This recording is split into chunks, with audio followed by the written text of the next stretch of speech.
These items are on, however, the Japanese character abilities, such as Cecil's Dark Wave, are not on. We've got K2 and P, which means that not only are the base bosses in play, but also the bosses in the summon monster spots, such as Odin, Leviathan, Ashura, are in play, as well as the moon sub-bosses that you would normally get the ultimate weapons from. We've got T3 and S2, so treasures are going to be good quality, but cannot contain quote-unquote ultimate equipment. And S2 meaning that shops are tiered quality, so the early game shops that you can access without any additional key items will generally have kind of weak stuff, and then locked shops, shops that require some kind of special access, such as the locked shop in Baron or the underground shops, will have higher quality stuff.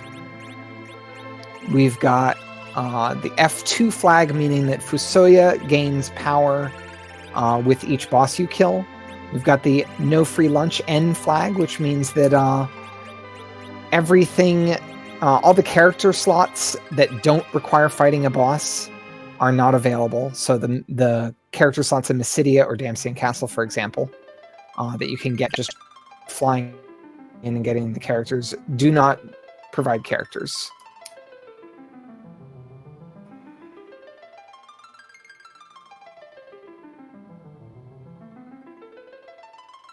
Flag is not enabled, meaning that if we find Wyvern, that dragon will open up with a first turn mega nuke. Do something quickly, or else you will probably wipe to it. And those are our flags. All right, Let's check in on the racers. It looks like we're about ready to go. It looks like they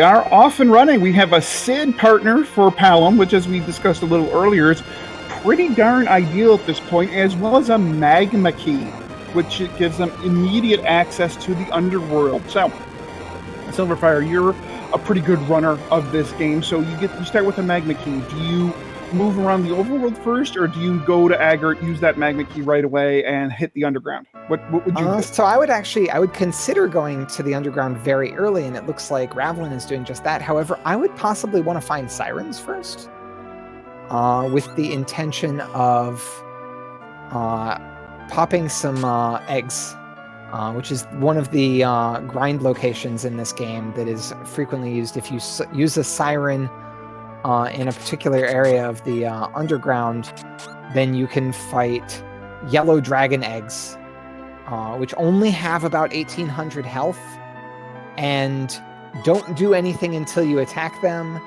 and give 34,000 experience, which would be enough to for about 10 levels or more when you're level 10. Just a quick update. We have Rosa at the Baron Inn, and the first boss in the Baron Inn is Bahamut. So I don't think we're going to be seeing Porom for too terribly much longer. Because Rosa, it depends. They're going to have to find 5 characters before they can get rid of Porom. This is true. And if you're looking, long term, having 2 white mages for Zeroma is not necessarily a bad thing, especially if Bacchus wines are hard to find. Then it gives you a free source of Berserk until one of them, kicks the can. Looks like we have Ravlin going immediately to the land of summoned monsters to get the chest that would normally have the vanilla rat tail chest. That's a key item location. Could have a key item. Could also have just a good piece of gear.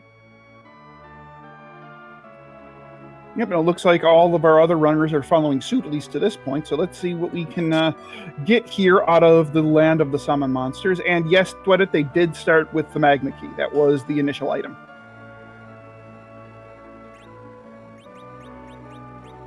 And we get the legend sword. Nothing special, really. But he's also going to check this shop.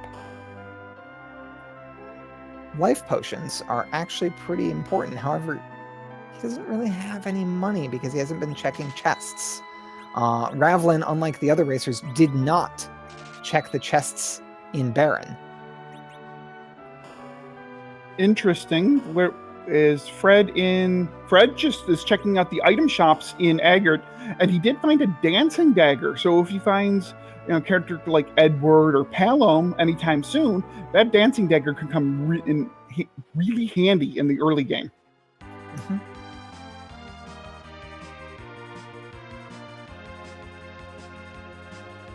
And we have Swimmy checking out the dwarf castle.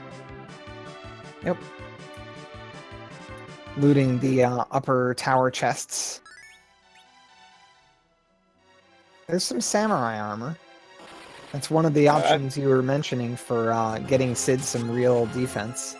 We have Fred Coughlin making a slightly risky play of checking these chests in on the way down the Land of Summer Monsters. These could be trapped.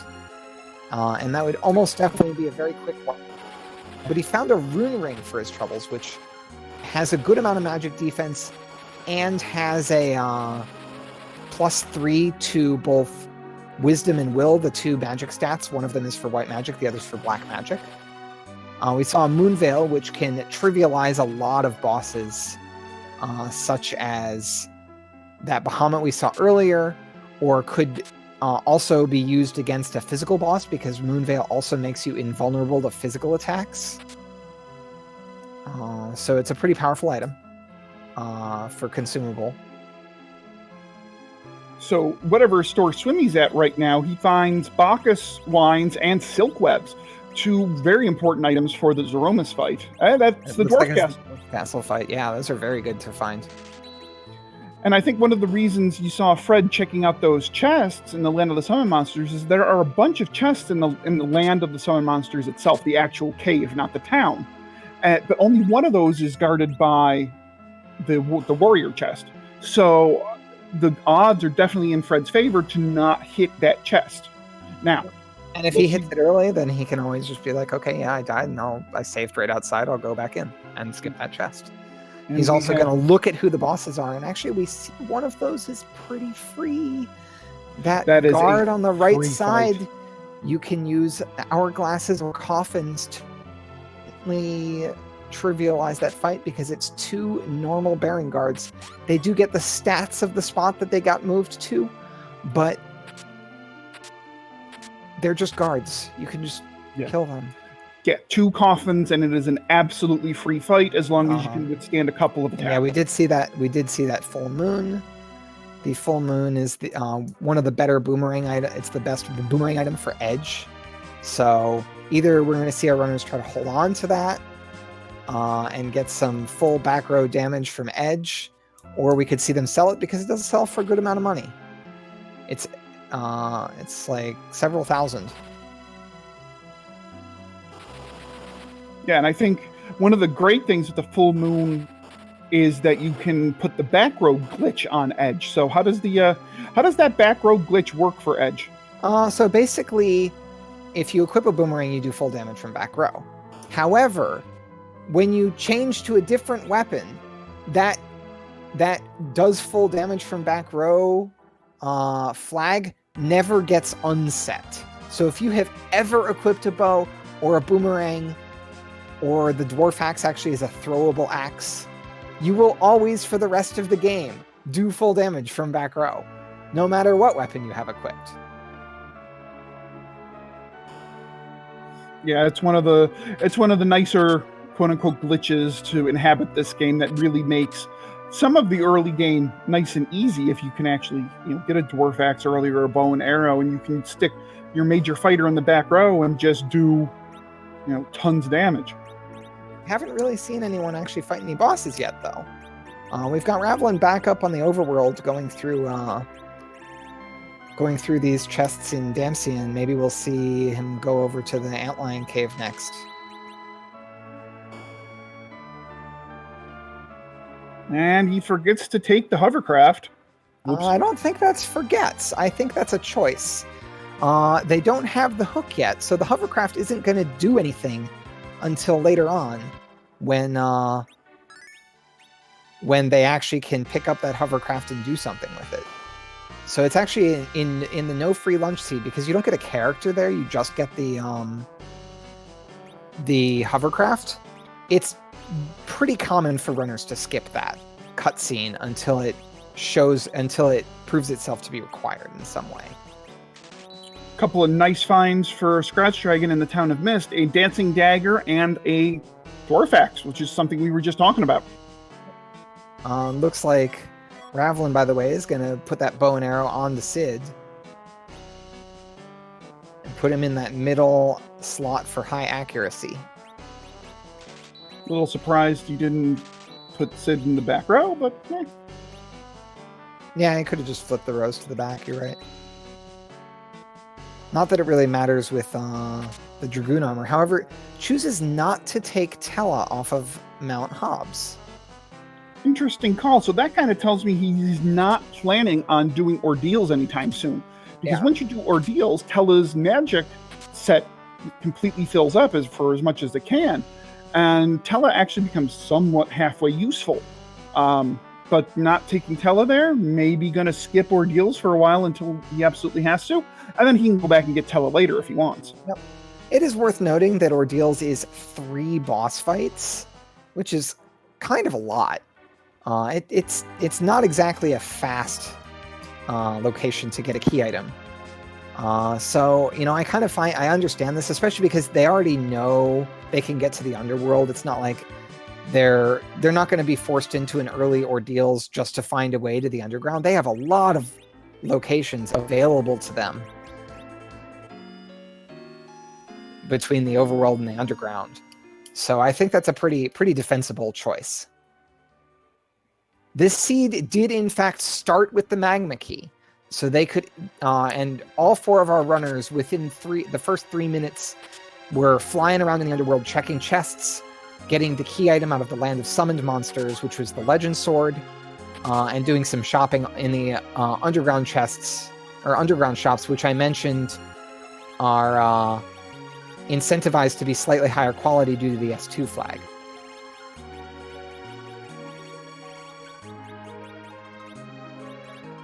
And here we're about to see our first boss fight. Rather than going dual bow strats here, should be able to take down Ashura with relatively little problem. Yeah, this should be fine. Yeah. I think those are mute arrows, by the way, which do quadruple damage against Ashura. Well, bye, Ashura. All right, so let's see what we get here. We get the pass.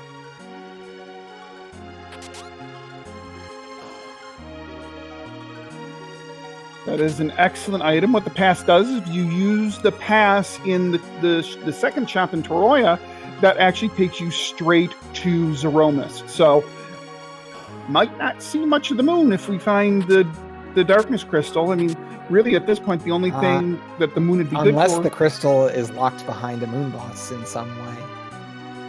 Ooh, very good point. Very good point. That would be interesting. That would be kind of trollish. I'm sure the viewers would love it. Oh, I absolutely hope that the tower key is on the moon, locking the crystal. And I'm hoping to leverage that commentator curse power to the fullest extent. Well, I did roll the seed, and it is after 10 o'clock at this point, so let's see if my post 10 p.m. curse carries over to Final Fantasy IV. So we've got fcoughlin using that dwarf axe on Cid against Ashura. But unlike the mute arrows, doesn't one-shot Ashura. So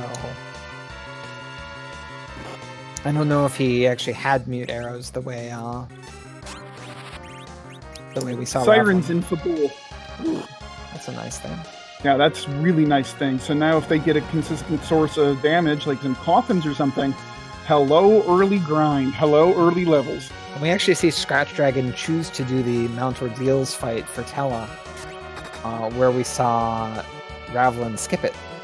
So ScratchDragon also picked up the other chests in Mount Hobbs, and then cast an exit to get out of the real quick. It looks like we have Ravlin already going for the Baron Inn fight, which is Z. This isn't too hard of a fight, really. No, not really. Not at all. Yeah. There we go. 800s from whatever type of arrow. That might have been white arrows. Oh, sorry, that wasn't... Okay, I thought that was the Baron in background, because it's the same background as Fabul. So behind the sand we roof, have we here? have Yang. There's a hook. So that opens up another character and a bunch of more chests and a couple of trapped chests. Well, one trapped chest. So, which have the higher propensity to have a decent item behind it. So we'll see if Ravlin dips down there at all.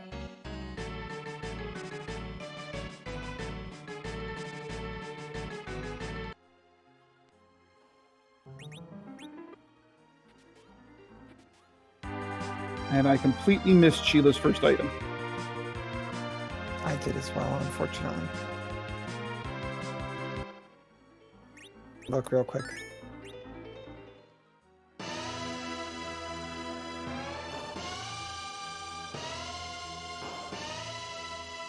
Adamant armor.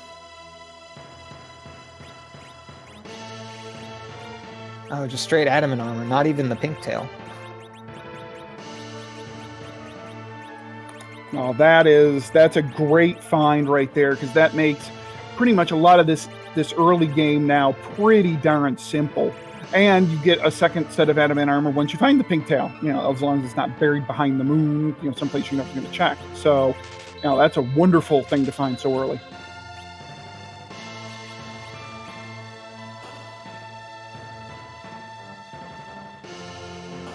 We're seeing ScratchDragon lose a little time on Ashura as well, not able to take it out really quickly the way we saw Ravlin. And I would say Ravlin's off to a bit of an early lead due to that.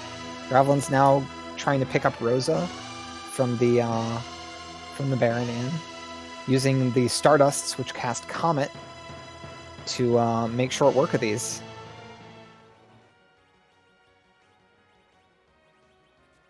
Just, I think, maybe not much longer to go. Oh, and the Gaia drum should be able to take care of these lunar dragons now.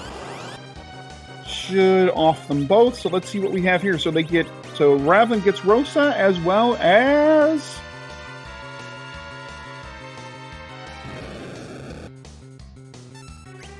Wow, the Pan. The Pan. That's wonderful. The Pan actually gets 2 more key items. One from the Sylphs, where you would normally get the Summon Sylph, and then the second Sheila item from Yang's wife. In addition to picking up Rosa, that is pretty excellent for Ravlin, and we'll definitely be seeing the other runners catch up. The big time saves, or the big reason that Ravlin is ahead here, I would say there's 2 things. One, he went straight underground before dorking around too much on the above ground, picking up chests and shopping, and then was able to basically get through his stuff underground and get back above ground sooner. And then also had mute arrows and had a bow and arrow set up on Sid. Oh, sorry, not mute arrows, actually an elven bow was the quad damage against mages that allowed him to one-shot Ashura, where everybody else has been throwing a dwarf axe at Ashura, doing a few hundred damage, and then having to deal with Ashura's curing for a minute or so. So that's a pretty big time difference there. We actually do see Ravlin go to Ordeals after we were talking about maybe he would skip that with the no Tella. Maybe he'll go back and get Tella now that he has the upgrade. We'll see. Moon boss here. Let's see which moon boss it is. Someone can be pretty nasty here. Did he get a reflect up? No, he didn't. Meanwhile, we saw ScratchDragon pick up a big pack of sirens.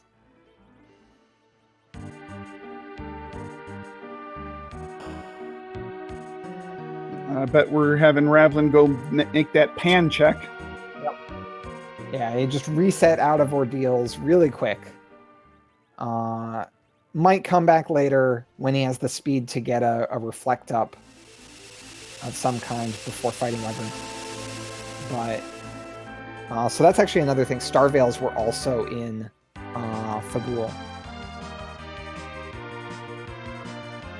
Star Veils being an item that casts the Reflect spell on yourself, which allows you to get past that Wyvern. We have Fred Coughlin, on the other hand, going to pick up the character and maybe some treasures out of the Eblan Cave area. Also didn't pick up Tella. And is also seemingly unconcerned about the possibility of getting a trapped chest that could wipe his party.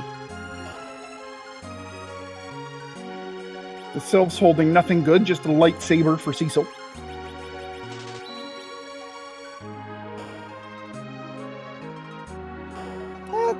If you have Cecil, it's a valid endgame weapon. It's not excellent, but it's fine, serviceable. Yeah, absolutely. I agree. The light sword.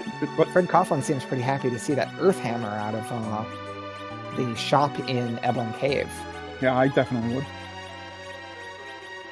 All right, let's see what we have here. We have a rat tail.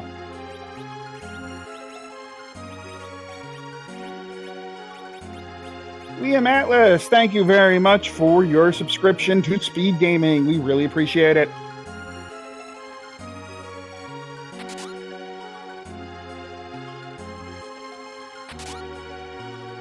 Something else to note here, that Ravlin already has 6 key items and not even 20 minutes into the seed yet. The reason why that's notable is because at 10 key items, experience doubles. So we could be getting double experience for Ravlin very shortly, as long as his quote-unquote luck continues to hold out and getting key items rather than quote-unquote regular items. Well, it's worth noting, the more key items we see. Ooh, Fred Coughlin getting the burn, seeing Edward in the Eblan Cave spot. Goes to pick up Edward anyway. I don't necessarily blame. You can't be happy about this at this point. Not when you it was kind of an option to, do I spend this time to go get this character? You're hoping to be rewarded by something like Edge or Fu, or even Kane or Palom, somebody who can really put out damage. You're not really happy to see Edward after spending extra time to get an extra character. So interesting pickup there for Ravlin at the rat tail spot. Picks up the Bahamut summon. So that makes Rydia an extraordinarily viable play if they find her anytime soon.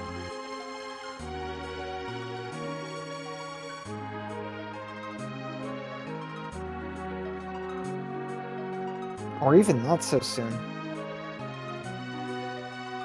Yeah, absolutely. ScratchDragon is picking up Rosa. This was the D-Lunar fight, so we'll see how he chooses to handle the D-Lunar fight. We saw... Okay, it looks like he's going to go ahead and cast those Quakes in addition to the... but you can see it's not nearly as powerful as the Gaia Drums.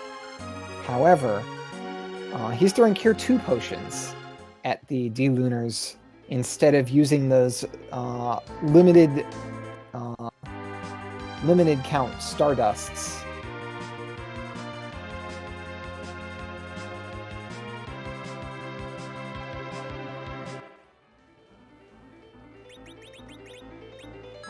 His Porum's going to drop. However, this isn't a fight that gives XP. It gives no XP, so it's probably not a big deal. This does make the fight a lot slower, though, than just throwing some comments out. So we'll see what he chooses to use those comments. Fred Coughlin is about to go get Dragonized. However, I believe he picked up a Star Veil, so he should at least possibly be able to deal with this Wyvern fight before just falling over to a Mega Nuke. Yeah, this is where Edward actually comes in handy, because Edward might actually outspeed Bahamut here and might be able to get a Star Veil up, and just one Star Veil reflecting will kill Bahamut in this spot. Mm-hmm. We see a quick run buffer, and then he, unlike Ravlin, has actually purchased Star Veils. And Fred does get the Star Veil up, so this will be a one fight for him. Poor him and Edward.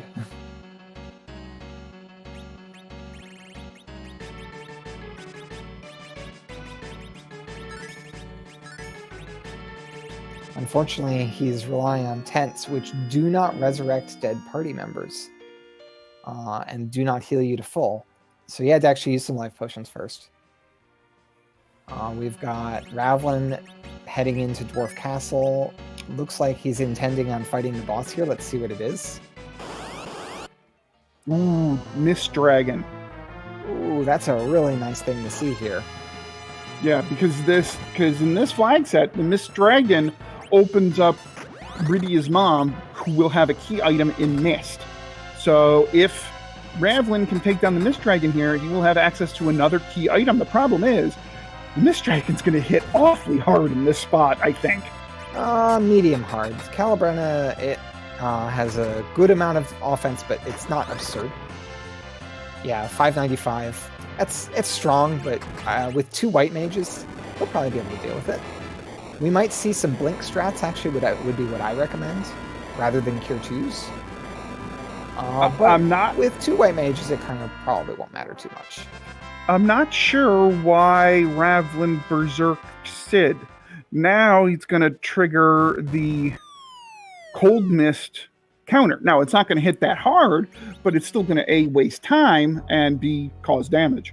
Okay, it looks like he does have the mental wherewithal to switch to Blink instead of Cure spells. Meanwhile, we're about to see a key item on Fred Coughlin's side after he dropped the Karate at the Mylon Z spot. The item is the Earth Crystal. So I would think Fred is going to continue that. And Item Golbez. Oh, trail. that is so obnoxious to fight Golbez here. Well, the good news is that Sid has the adamant, so this fight is free. It's just a pain in the rear end. Exactly. It's just slow. But anyways, Fred will probably go up to Zot next, because not only will Zot have a key item, but Zot will have 2 characters up there to round out Fred's party, and hopefully he'll find a Black Mage or somebody like a Kane or Cecil.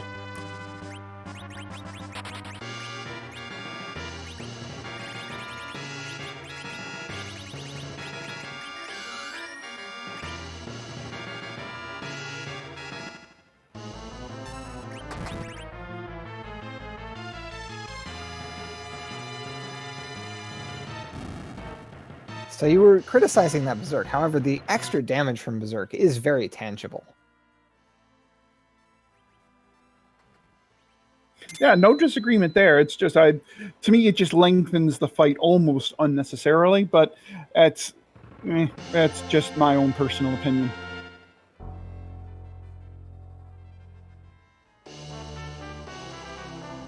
And there we Dina's go. Down.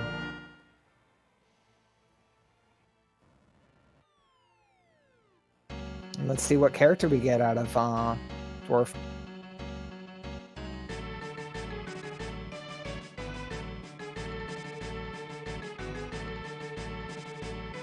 Right, so we have either Rubicant or the Elements coming up, and we get Cecil. Looks like it's the element fight.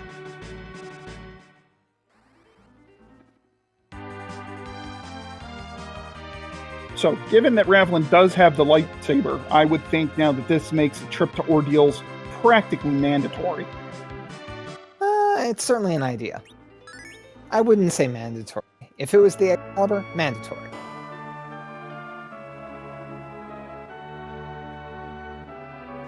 Oh, I've also noticed that none of these runners have really picked up any good weapon for Kane, really, or other than the Earth Hammer, no good weapon for Sid.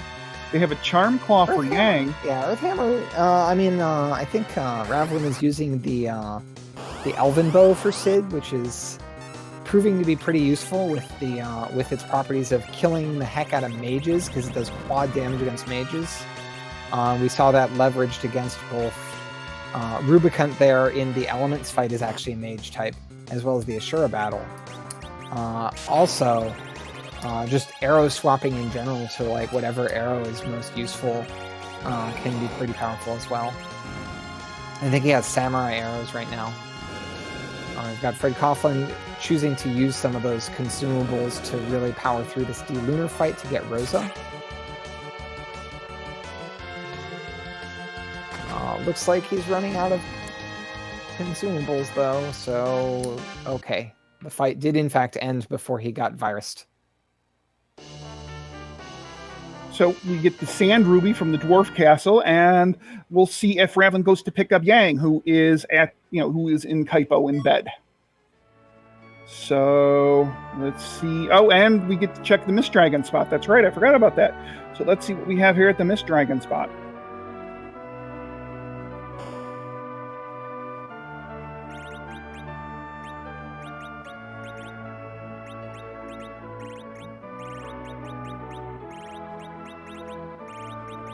We have a Masamune. No sign of Edge yet, but oh gosh, if you find Edge, are you happy when you have that? Yeah, absolutely. Got ScratchDragon checking an item shop. Not sure exactly what he's looking for at this point, but could be looking for cabins or something along those lines. And it looks like Fred is indeed going to make the Zot play. Let's see if he checks out the treasures beforehand. Nope. You're just going to skip out on the treasures and just go straight up to Zot. Meanwhile, we have Ravlin picking up my favorite consumable item, hourglasses, from the shop, and also picking up Yang. No, it looks like Fred's going to cut. We'll see what's at Zot soon. He's picking up some of these chests as well. We might see the trapped fight. Oh, just a moon veil. I'm not sure if he's going to go way out of his way for these other chests on the second to top floor. That requires kind of taking the wrong way up the tower. And ScratchDragon finding coffins. I missed what store he's at, but he has found coffins. And finding sirens earlier, that's going to make grinding early. Oh, it's the second Toroya shop.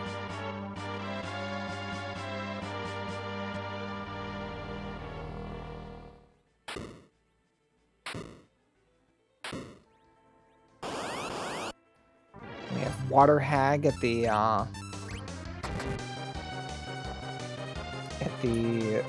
Mega Sister spot, so pretty much free.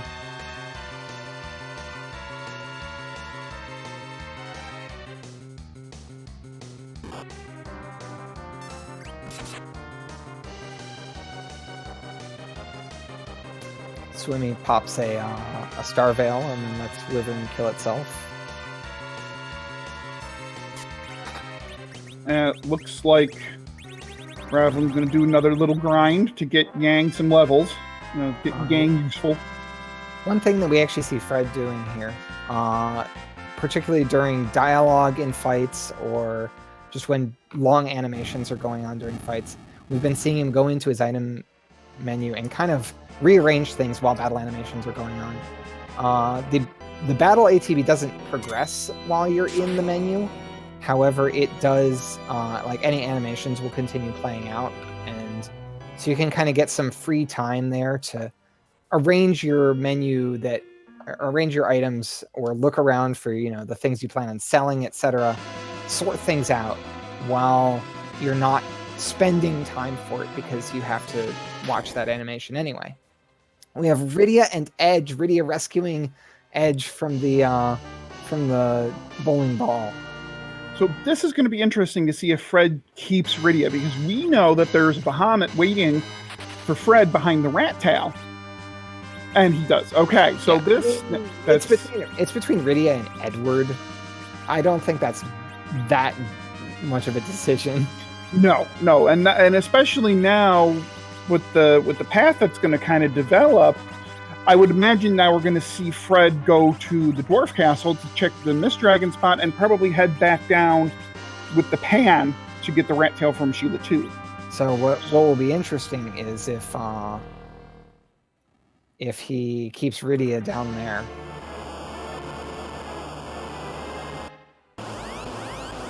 So what was the character in Dwarf Castle again? Cecil. I imagine you'd keep Rydia there if you don't really plan on I would think you'd get rid of Porum. I would think that. Oh yeah, Porum is another totally expendable slot. I like having Porum for the end game, but it's a bit debatable, and there's nothing wrong with keeping Rydia. Let's see what Scratch does, because I think Scratch has the same stuff that Fred basically does. So Fred having a little bit of a trouble with this fight because he let Luge pilot his robot, and Balnabz hits pretty hard. We saw him do 700 damage to Porum there. And ScratchDragon, not having Bahamut, dumps Rydia in favor of Edge and keeps Tella. Mm-hmm. I do think it's defensible to keep Tella around, because you might end up choosing to leverage your darkness crystal, or you might choose to leverage a darkness crystal if you find it, and use weak to do D-machine grinding as opposed to egg grinding. Yeah, no, absolutely a defensible call. Absolutely. And it looks like we've got Ravlin in lower Babel. Looks like he's either grinding on flame dogs or he's just checking. This isn't the grind. This is definitely looking for something. Right. This is looks looking like his for bow items, users are out of arrows. However.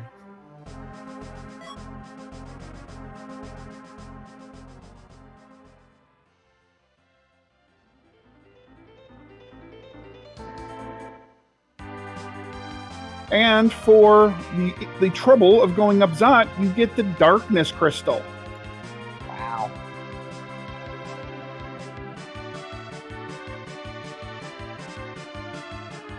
So as you can see, all four of our runners do indeed have the pass at this point in time. So really all our runners are looking for is the crystal, which, all right, so now you got to think, finding the Darkness Crystal, is it on the moon? They're starting to run a little slim on these overworlds, or like the world spots. Looks like Swimmy's about to go to Zot as well. He'll find his Darkness Crystal up there.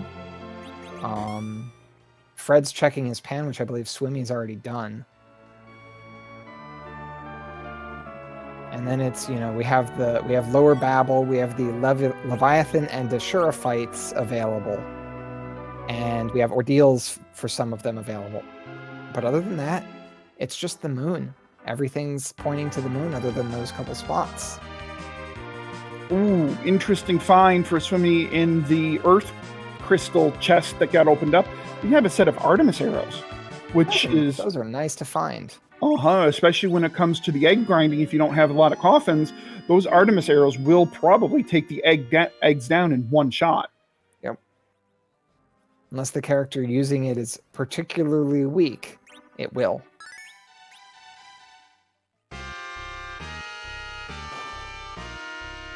There's also a character on the moon, you're right. We haven't seen who that is, but it could be Fusoya. Could be Kane. You'd be pretty happy to see both of those. Normally you'd be happy to see Kane, but I don't see a good weapon for Kane. I don't think I've seen one at all. Like maybe a wind spear, but that's not really a viable endgame weapon. It's certainly not what you're looking for. No, I mean I'm looking through. I haven't even looked at the. I haven't been paying that much attention during weapon shops, if any of them have been shopping. Like you're certainly like I feel like when you have the Bacchus wines in the Dwarf Castle there, like most of our runners have found. I would be tending towards wanting melee characters. However, like we haven't really seen a whole lot of melee weapons. You're right. No, we have plenty of armor for the heavy armor users. We've seen plenty of that. So there was a light. Yeah, there was a light sword, but that's Paladin Cecil only. Right. Kane cannot use that one. Right, which Fred is just about to get. Fred is just about to pick up Paladin Cecil, so it'll be interesting to see I would think that Fred will ditch Porum for Paladin Cecil, I would think.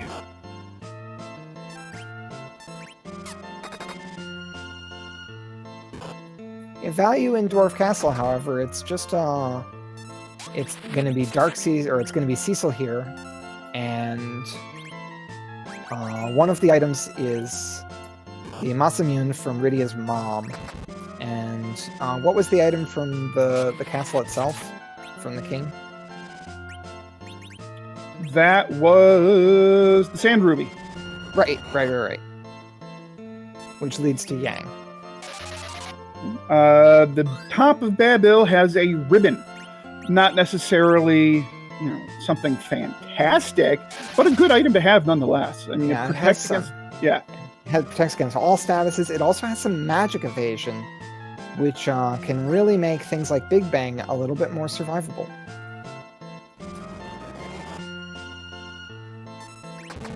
However, it's a long walk up there and back down to get kind of nothing. I wouldn't feel great if that's what I was coming down all the way up and down with Babel without even having the tower key. Yeah, same here. I mean, that would almost prompt a reset from me just to not have to do that walk all the way back down. It's very much a like, how badly do I want to keep that ribbon? Is that good enough to not reset? We've got Scratch finishing up his Demonist fight a little bit faster than Fred Coughlin. I think...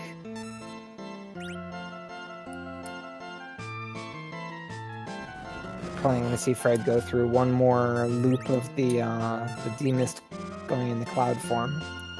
It'll be interesting to see what Scratch does here with Paladin Cecil. If he keeps Paladin Cecil, ditches Porum for him, or what? This is going to be an interesting choice. Yeah. Meanwhile, we've got Swimmy just taught Rydia Bahamut immediately after picking her up. I think that's the first person that's actually learned Bahamut. So, ScratchDragon ditches Sid for Cecil. Interesting call there. It was an interesting call. Invenerable, Swimmy got the Bahamut from the Rat Tail.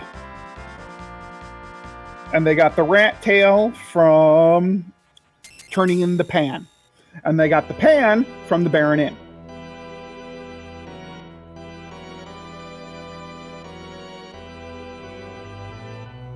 Alright, now we're going to see... Oh, did Fred already make this? Nope, Fred's going to make his decision right now as to what to do with Cecil. Ditches Cecil. Interesting. Already having Paladin Cecil and immediately ditching him is not a choice I would have expected. Especially after he went out of his way to go do ordeals. Yeah, and especially with that... With the lightsaber in his back pocket, we'll have to ask Fred about that in the post-game interview. I would think, obviously there are agility concerns.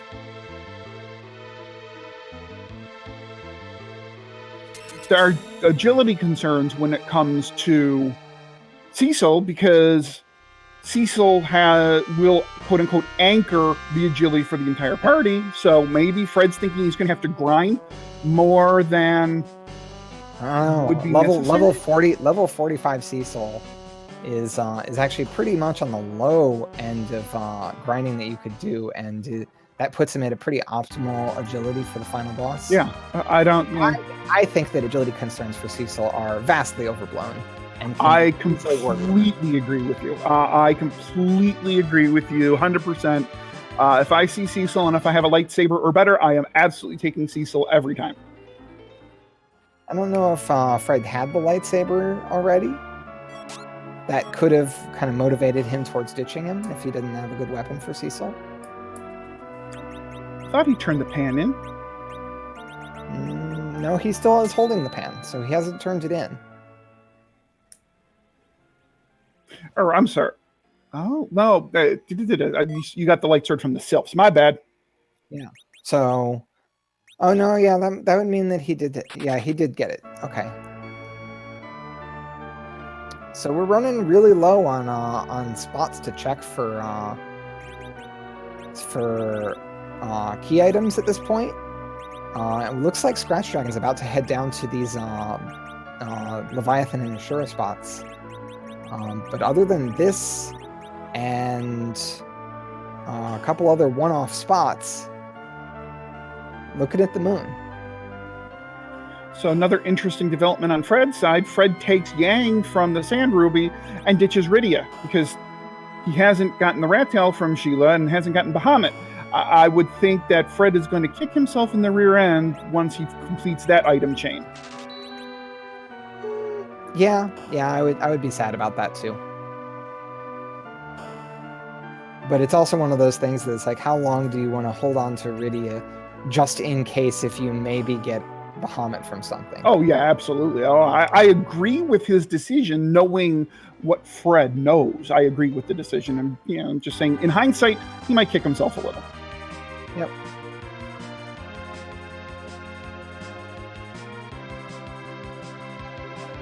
Looks like Swimmy's heading to the moon. And, at some point you got to make that decision of like, when do I go up to the moon?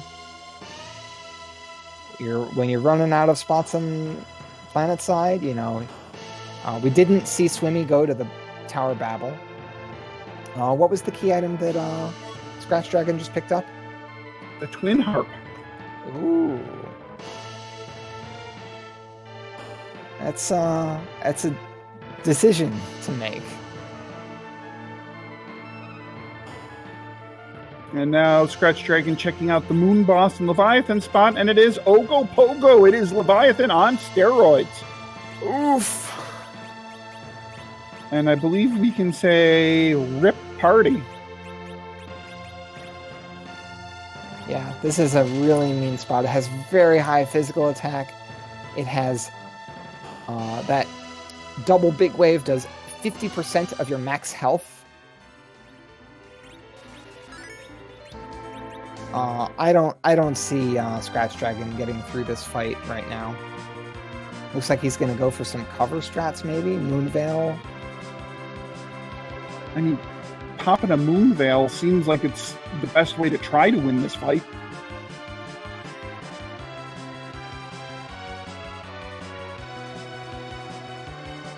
And I'm seeing a bunch of people filtering in from the other Final Fantasy IV Free Enterprise race that was going on RPG Limit Break. So I'm kind of guessing that that's kind of starting to finish up, given that I'm seeing a bunch of people coming in there for there. So let's just quickly kind of recap what is going on in this seed.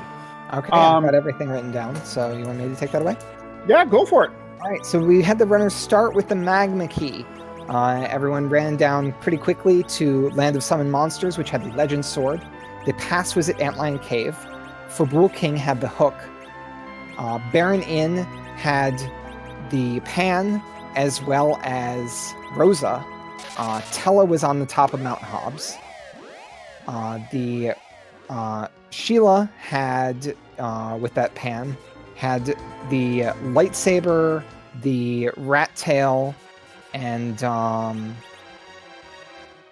Adamant armor. Adamant armor from the Sylph quest. The Mist Dragon was in Dwarf Castle, which has the Masamune. The Dwarf Castle itself has the Sand Ruby, which leads to Yang. We have Mount Ordeals has the Earth Crystal, which leads to Rydia and Edge and the Darkness Crystal. And then we have the Twin Harp at Ashura. And we have, am I missing any characters? Not that I'm aware of. We started with Porum plus Sid. We have found Edward. Edward was in Eblan Cave. So it looks like we had a ScratchDragon crash. So I would imagine that we have some wonderful nice workers sync up going on here with Oh, never mind. That was just Fred's stream twice. Yeah.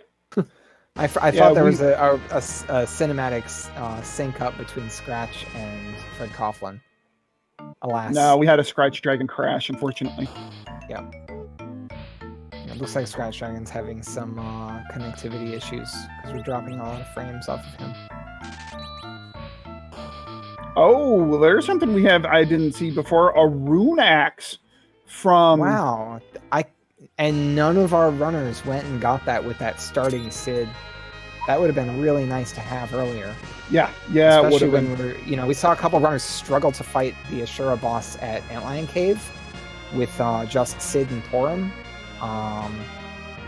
We actually saw Ravlin trivialize that one with an Elven Bow, which also does quad damage to mages, but the Rune Axe also does quad damage to mages. Alright, so it looks like Fred is going to stop into the Hummingway shop and then, I'm guessing, head to the center of the moon.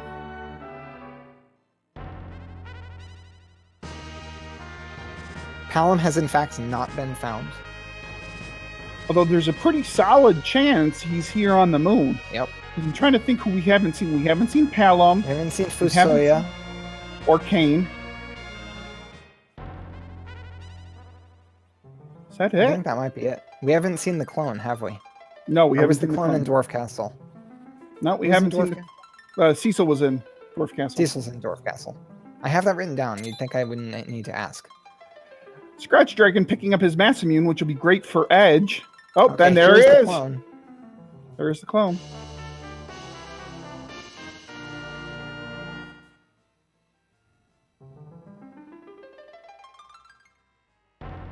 So that means that the last of the spots are the package spot, the Giant of Babel, and that's it, isn't it? Baron Key. Baron Key. Okay, and that has among them Fu, Palom, and Kane. Yep, exactly.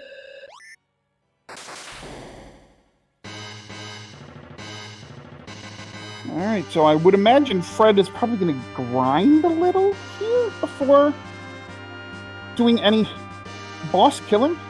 We'll see. It's heading down pretty quickly. The plague spot actually is relatively easy here. This is true, and gives a decent amount of experience. Awkwardly, he only has 9 key items. Which is kind of a really awkward spot that's easy to get into in this K2 setup, where it's like, okay, I've got 9 key items, but like if I fight one boss, I'm not guaranteed to get a key item out of it. So how much do I want to go looking for another key item to gain faster XP?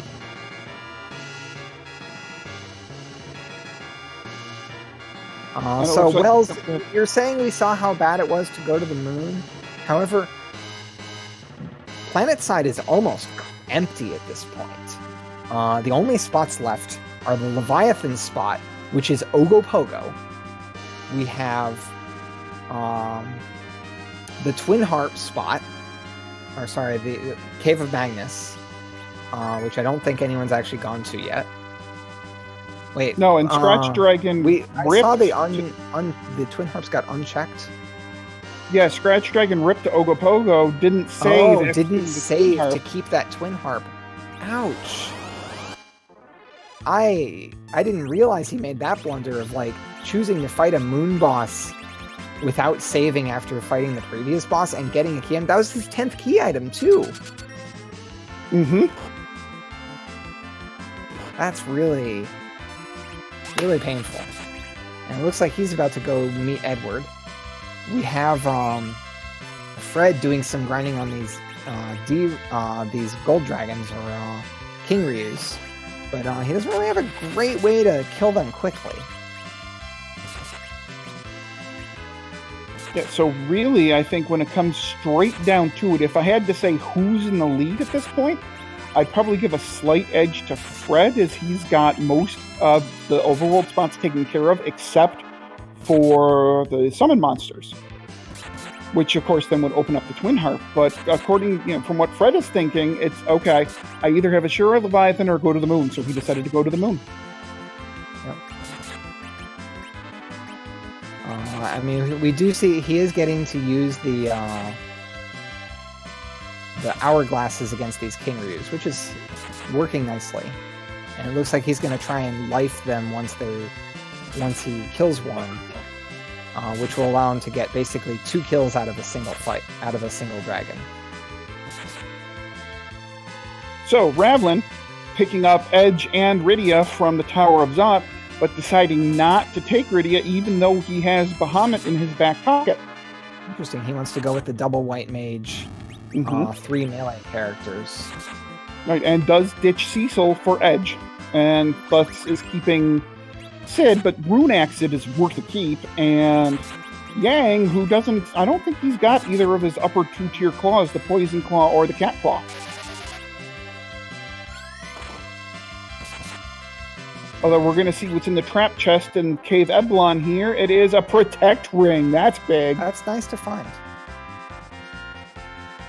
fcoughlin gets 17 levels for Rosa and a similar number for Yang, and then 5 levels for the characters that already had some levels. That's a pretty nice boost of XP. That's a 90k XP from one fight, and that's without the doubling from 10 key items.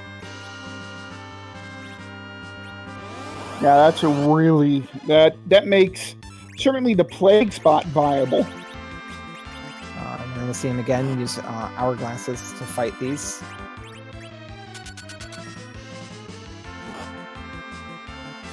So it looks like Scratch is going to make his way up to the moon now.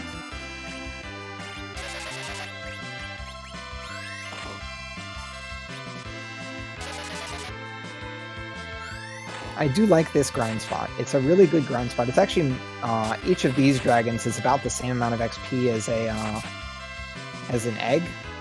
However, you can kind of get 3 kills per fight here if you use the life potion trick, where when you use a life potion on an enemy, it does resurrect the enemy and doesn't look like it does because it resurrects the enemy with 0 hit points due to enemies all having 0 vitality. And vitality is what determines how much HP you have when you get rezzed. Yep, he's just waiting for one of these King Ryus to die.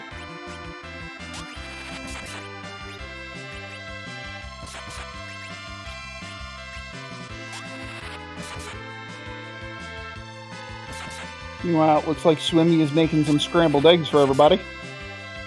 Yep.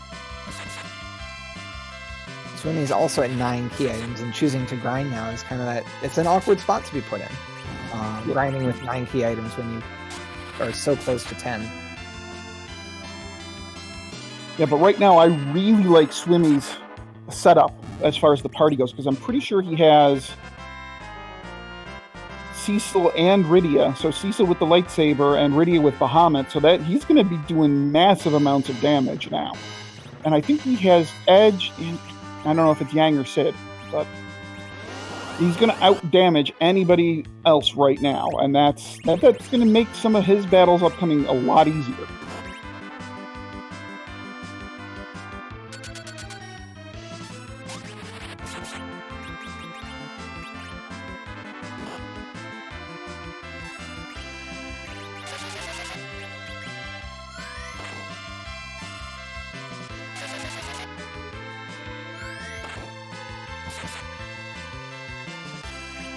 Ravlin equipping 2 Assassin Daggers on Edge, and the Assassin Daggers can put instant death on the eggs.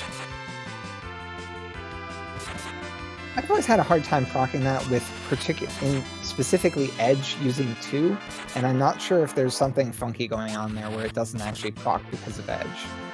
Yeah, it usually works best for me if I put the Assassin Dagger in the right hand, and then it seems to work fairly reliably. Yeah, it might be if you have 2, then it doesn't work right or something. I'm not sure.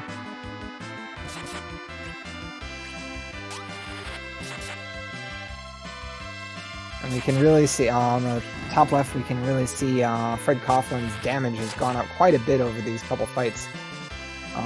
Edge and Sid are now doing well over 1,000 damage per turn, whereas he was doing like 600 or 700 when we started.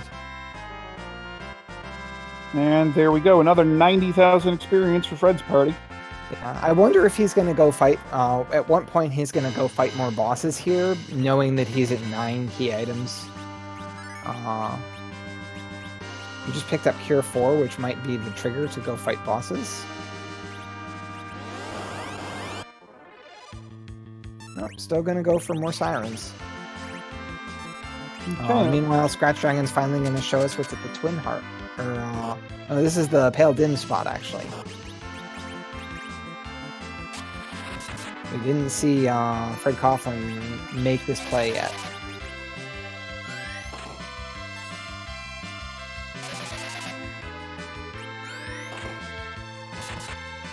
But Scratch does have Cecil with that lightsaber, noting that Dark Elf is really weak to that holy element.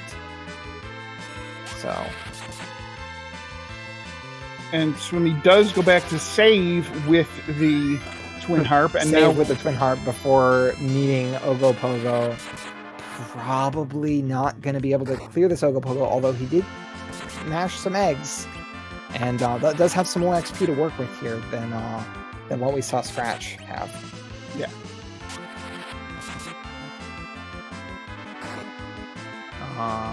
Scratch is really waiting for that me change so that he can cast Weak. Once Dark Elf changes, he becomes vulnerable to the Weak spell, and you can just instant kill him like this. Although also hits like a truck. Meanwhile, Swimmy's like, nope, not dealing with Ogopogo. No, he does. He just nopes right out of there. Although maybe he'll choose to, now he has 10 key items, he might choose to, scramble some more eggs and then go back to Ogopogo.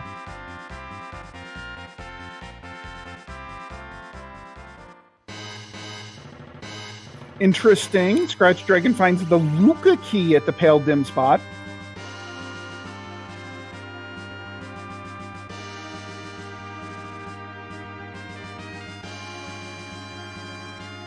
It's one of those items that really makes you nervous when you find it on the moon.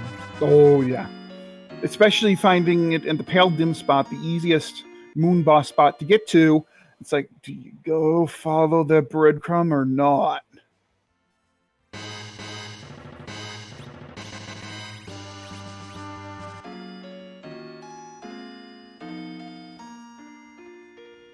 We're at 1 hour in. We're at 1 hour in, and really what we're looking for is the crystal. And there's only a few different places where the crystal can be. It's got to be either on the moon, behind one of the summon locations, or it's either behind the super cannon, or the Twin Harp, or the Luca key. I think that's it. Although on the planet side, the only spots that we have yet to know what the key item is behind it are the super cannon itself, locked behind the tower key, which we don't have. The sealed cave locked behind the Luca key, which is on the moon. The Dark Elf spot, which is locked behind the Twin Harp at Ashura, which we actually saw ScratchDragon didn't save after fighting the fight at Ashura and immediately fought Ogopogo and wiped. Did not walk out with that Twin Harp. So we'll see. Right now, Fred fighting a pretty darn free fight here with the Dark Imps. Yep, using those hourglasses, like I mentioned earlier. He used them to grind, now he's using them to boss fight. Great. I don't know if he has any coffins left, but that's another way to speed up this fight. Great White Hope. Have we seen Wyvern or Golbez? Yes, both of them. They were both on ordeals. Yep. We saw one runner wipe to Wyvern. Everyone else had a veil ready and was sufficiently fast to use it when they ran into Wyvern. All right, ScratchDragon now doing the Crystal Sword fight. Oh, and it's the CPU. Yep. That's a rough one. Edge is back row glitched with that boomerang, so at least he'll be doing full melee damage to, or not. Never mind. ScratchDragon doesn't have. I don't think he ever had a boomerang for. Is Cecil using a staff? Where's his melee weapons? This is really rough with the, only having Like, he doesn't even have Yang in the front row. This is a very physical damage-oriented fight. So behind the ribbons, we had a Drain Lance, which is nothing, and a Ninja Rope, which is actually really good armor for Edge. So it's good, but it's not earth-shattering. I think he's using the adamant armor already, and I don't think he's going to replace that with a Ninja Rope. I wouldn't think so. Oh, and look, we have Kainatsu at the White Lance spot. Oh, this is...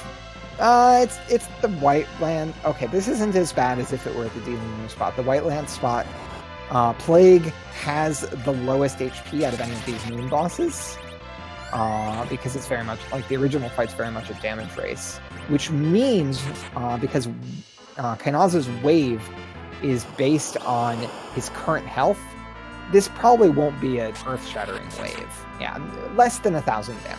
Survivable. Yeah, and other spots can have a 2,000 damage wave, which is a lot rougher to deal with. Oh, yeah. I'm pretty sure this spot is also relatively benign when it comes to attack power and magic power. So this is really a pretty kind spot for Kainatsu. Did Scratch forget to menu or something? I'm not sure. And, like, it's putting him in a rough spot here. He also forgot to put Yang in the front row. Or rather, maybe chose to keep Yang in the back row because he wants Tello to be the anchor. Although it really doesn't matter who your anchor is for the CPU fight. He's just going to reset Nope right out of that CPU fight. It's going to take him too long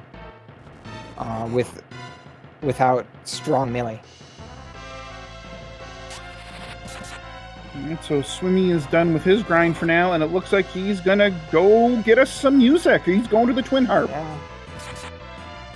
It'd be great if we could get audio from his stream, because it doesn't look like anyone else is going that way. So is Ravlin. Ravlin's headed there too. Oh, yep. Never mind. I spoke too soon. Oh yeah, you're right. ScratchDragon's anchor is Cecil automatically, so he has no excuse to not put K in. Oh, Yang is only level 10, so it doesn't really matter where Yang is standing. He's not going to be doing damage. So a bit of a good news, bad news situation for Fred behind the White Lance. The bad news is it's not a key item. The good news is it's the defense sword, which is Cecil's third best sword. Yep. Behind Excal and Crystal Sword, it's the best option. It's the best option left over. You're not terribly sad to see that. We have a pretty free fight at the Ogopogo spot. We have the King and Queen Eblan. You can either DPS them down, or you can just wait a few turns for them to regain consciousness. And they really don't do much damage. So, yep, free fight. He's just gonna wait it out. He's gonna take the time while fire animations are going off to tinker with his inventory a little bit. All right, and we have both Swimmy and Ravlin getting to the Dark Elf fight.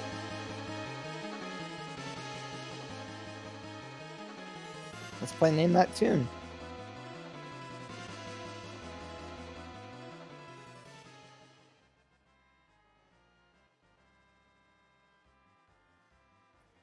Okay, and we are getting audio from Swimmy now, so let's see what we get.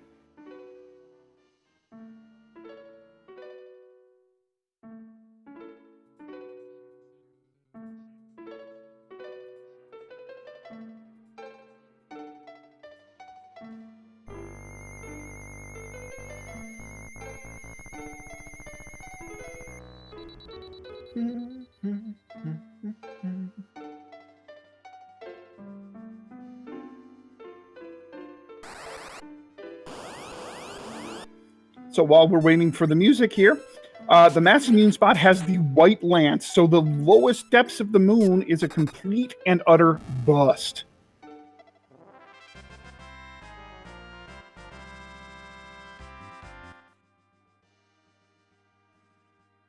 Yep, the only key item we've seen on the moon so far is the Luca key. And we got for Dearest Friends from Final Fantasy V, it's the credits theme.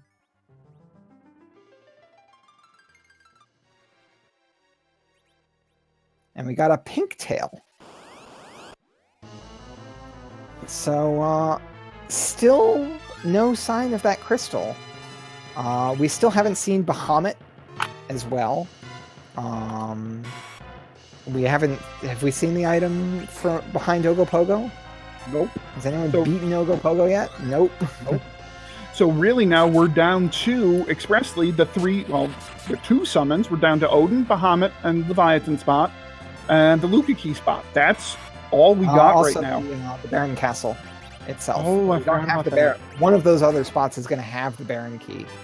So either Leviathan or Bahamut will have the Baron Key. And that's locking progress. Blinger Bunny, no. Ravlin noped out of Ogopogo super quick. Yeah.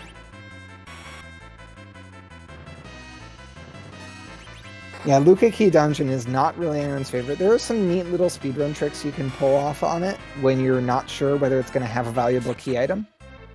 You can save outside and then go and you can actually see what the item behind at the crystal pillar at the crystal room there is before you have to actually fight the boss. And then if thing you care about, you just reset. You're back outside. Oh, RPG Mel 710 in chat also points out we forgot that the super cannon spot is still open too. Yep. Yeah, super cannon spot, but again, we need that tower key somewhere. Boy, we could be looking at one of those linear seeds, especially if the summons don't give anything.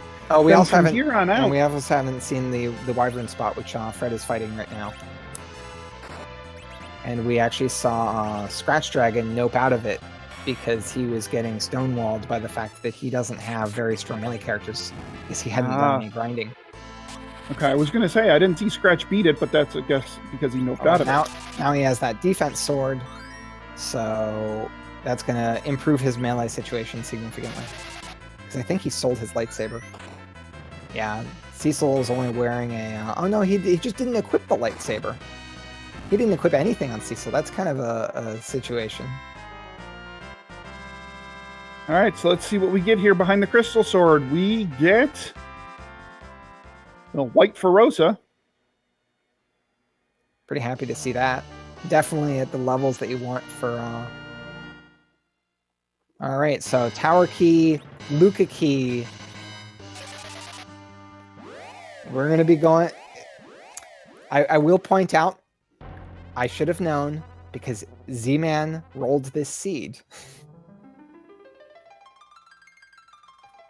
Finding more fetch quests from these moon bosses. Yep, if you want a troll seed rolled and it's after 10 p.m., I'm your man. Got Ravlin finally heading up to the moon. Still haven't seen the Ogopogo spot. Maybe we'll see Fred handle that when he goes back down.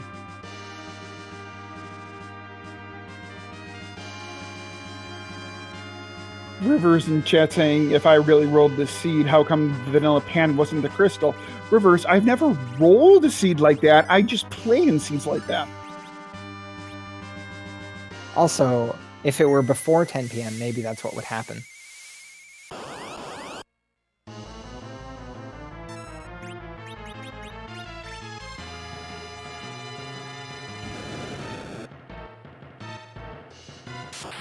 So we have Fred and Swimmy with mirroring Dark Elf spots, or Dark Elf fights here. Both of them are pretty high level as well, and that light sword on Cecil really trucks Dark Elf. Also, we actually see the weak spell again out of Swimmy, which is going to give him a faster fight, because, like we mentioned earlier, Dark Elf is weak against that weak spell once he changes form. And then Rosa just finishes it right off with some Artemis arrows, doing quad damage and 5,000 damage against that little dragon, because it's also a dragon when it changes form. Are there any enemies or bosses that are weak against healing? Mylon Z is weak against healing. As are the D-Lunar dragons, the skeletal dragons. Which are you fight in a pair, but it's still a boss. I believe it's only the weak spell that it's weak to in the second form. Oh, Ravlin checking out the Bahamut spot, and that is the regular Milan fight. Yep. I didn't see if he used an hourglass to stop those ghasts, but it can save some animation time to cast a stop spell on those, so that when he says "Go, my children," you don't have to watch 4 vampire animations.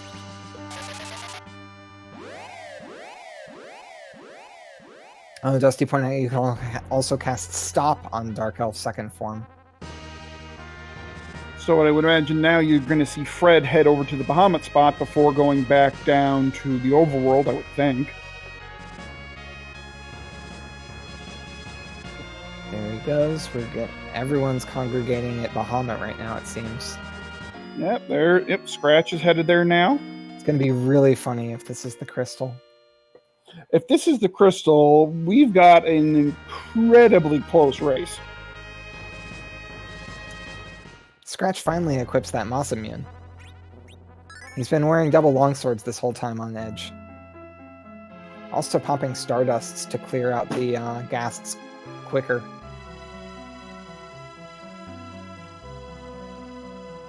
Yeah, this is indeed a seed. We've seen every boss in Lunar Subterrane go down. We've seen most of the bosses on the overworld go down.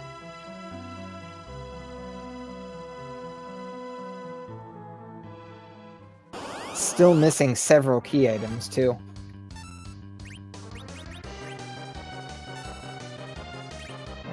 And it's worth noting that Mylon counters literally everything with Lit 1. And it does all of 1 damage to a party leveled this high at the Bahamut spot. Well, the thing is, Lit 1 is basically a 20 attack power spell, so it doesn't matter how much Wisdom/Will is behind the spell. When you have enough magic defense that that each hit gets reduced to 0, so it's going to get stuck at 1 damage no matter what. Oh, I'm sorry. Porum just took 16 on Fred's side. Oh my. I know, he's going to die.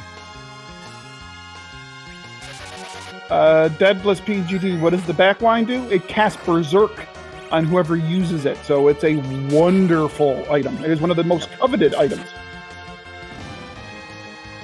And Berserk does one thing mainly, which is make your character hit automatically attack and hit for 50% extra physical damage. It also has the side effect that it kind of takes them out of the regular turn order, and they just keep swinging while your other characters are doing whatever, which the way ATB works in this game is a really big advantage. And Bahamut's a bust. We have the Gungnir staff. Gungnir. So we've got a white spear and a Gungnir spear, but no cane. We have Edge. Those will be useful darts against Aromas.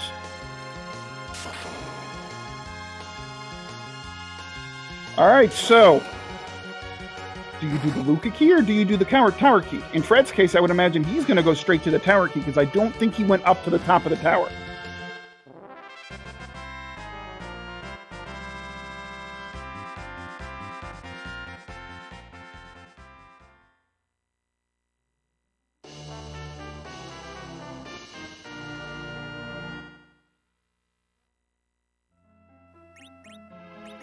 All right, so the moon is clear. Everybody is disappointed, except for maybe the viewers. We've got the Luca key and the tower key are the loot that we've gotten, the only key items that we've gotten out of the moon. Everything else was a nice to have item. If you had the right people, especially Kane. You mentioned that's going to be throwing ammunition. Nobody's gonna, even if they found Kane at this point, nobody's gonna go out of their way to level him. They're all above level 40. Some of them are above level 50. So Scratch is making the dive into the Luca key.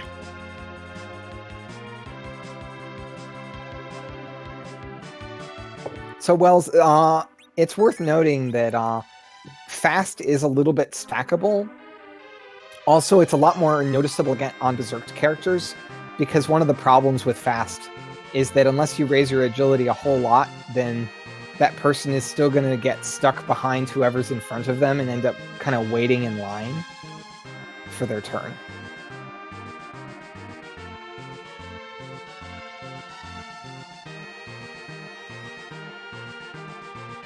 So Fred Coughlin going through the tower. As expected, because he didn't go to the top earlier. Yeah, exactly. And Scratch is going through the sealed cave.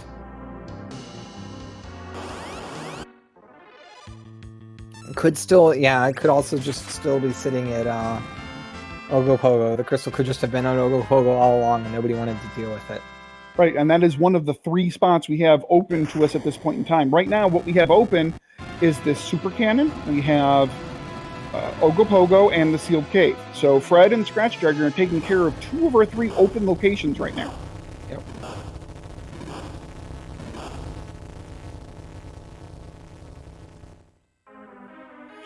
Trace 3, there are no random encounters in this scene. We have the E3 flag enabled, which means you can turn encounters on or off at your will. So it could be behind Odin. Oh, there's the package in the sealed cave. And like I mentioned earlier, you see an item that you don't want there, you just reset right back out. You don't even have to fight the boss. We see Scratch heading towards Ogopogo at this point. And so our progression is at one of 2 spots. Fred is heading back out of the tower. He did not fight the boss at the top. Oh, maybe he fought the boss earlier and I missed it? No, he's making the gamble that if it was the boss at the top, somebody would have finished by now, I think is what he's thinking. That's a nice use of the... Yeah, that could very, very well be. And he gets a Baron key out of it. And it looks like Fred is going to... immediately head for Baron Castle. Yep, absolutely.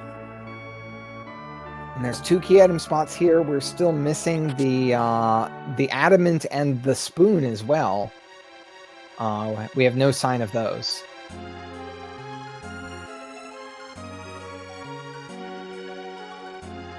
So let's see, we have 2 spots here. We have Ogopogo. And Odin. And, well, yeah, 2 spots here in Ogopogo. Like, all of them are going to have key items.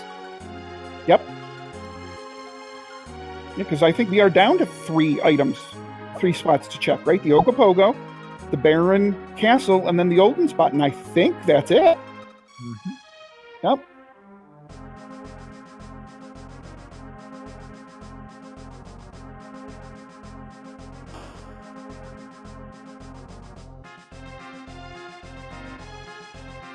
And it's worth noting that if it's not Ogopogo, ScratchDragon is in real trouble because he didn't fight the Wyvern spot for that tower key. Oh, good point. We got Pale Dim here. We knew it was a moon boss from the beginning of the game. Yeah. And I think we've seen all the other moon bosses at this point. No, we haven't seen Plague.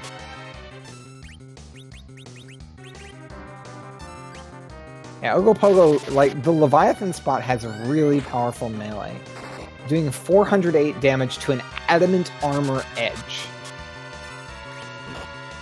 And this could, like, I'm not sure who wins this DPS race. I don't think it's going to be Edge at this point.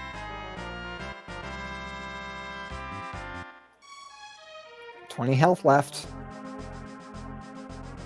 Nope, not good enough. I think you want a back row glitch edge here, and I don't know if he has a boomerang to do that. Fred making the play directly down to Odin.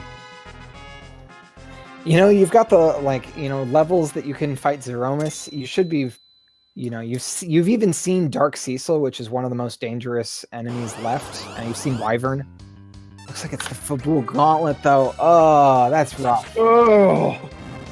This isn't a tough fight. It's just going to take... It's just long. Oh.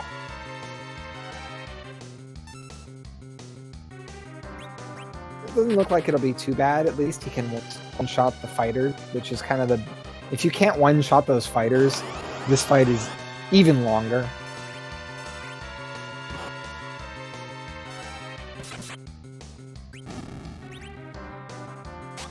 So it looks like Swimmy is going to go use his tower key, which we know leads to the Baron Castle.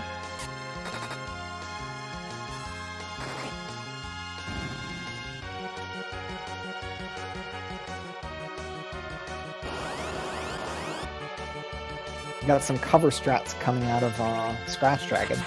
Not necessarily a bad play. Still haven't seen that the blink strats though, which is what I really like seeing on when you're dealing with a boss that is completely bonkers physical. Yeah. Also, haven't seen a moon veil, which could have trivialized this fight as well. And in my opinion, this is also a fight where slow would work really well if you can get a slow off. The problem with casting slow here is that you're going to trigger a blaze. Oh, Ogopogo counters all magic with a blaze that does 25% of your maximum health.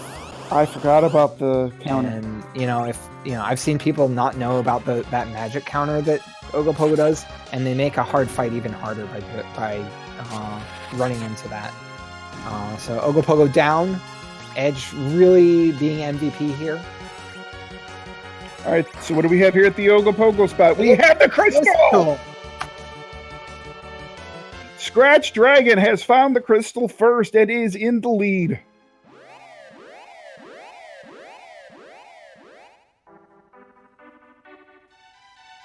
One thing that ScratchDragon hasn't done, he hasn't done any grinding.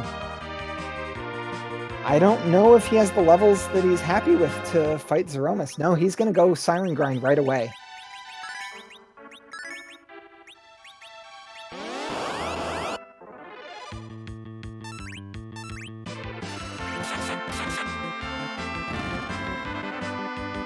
Alright, and here comes the grind. And the Odin's... I missed what was in the Odin's spot. The spoon. So that means the Baron Castle is going to have the adamant. Yep. At this point, you might even do that, like, even if we knew about it, just because fcoughlin is such a good weapon for the Zeromus fight. This is true. Although it is a long cutscene afterwards, so maybe not. I mean, if you're in here, you have to do it because it could be the crystal from your perspective.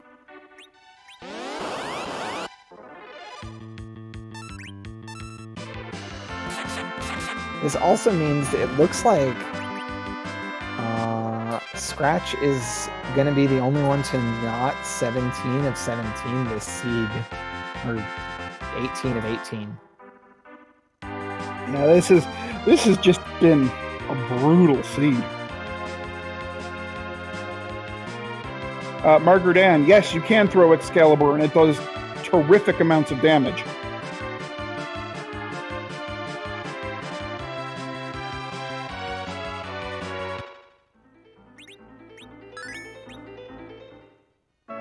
So would you take the time to go out of your way to forge the Excalibur just simply to dart it on Zeromus? Dart it on Zeromus? I would dart it at Ogopogo. Oh, that's a good point, yeah.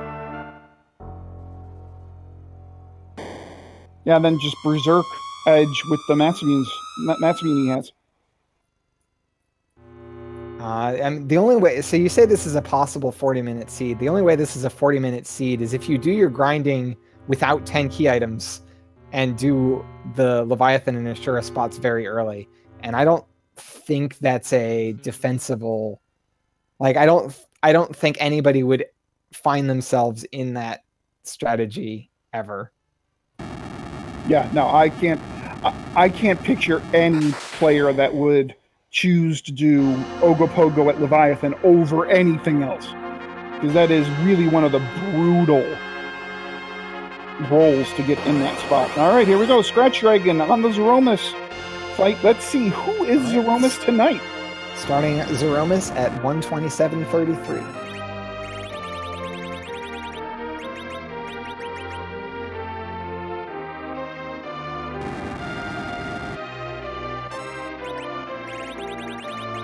Not especially high levels either. Although I believe he has the ribbon on Rosa. Fred and Swimmy doing the steel cave dive, like almost frame for frame.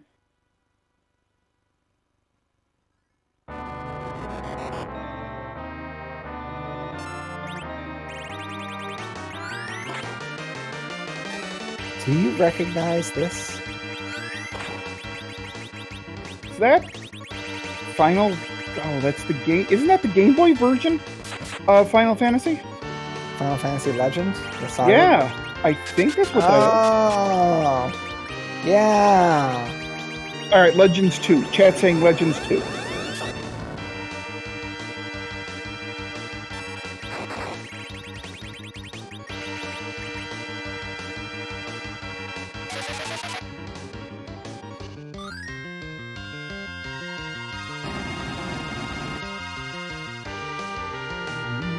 So let's see what we got here.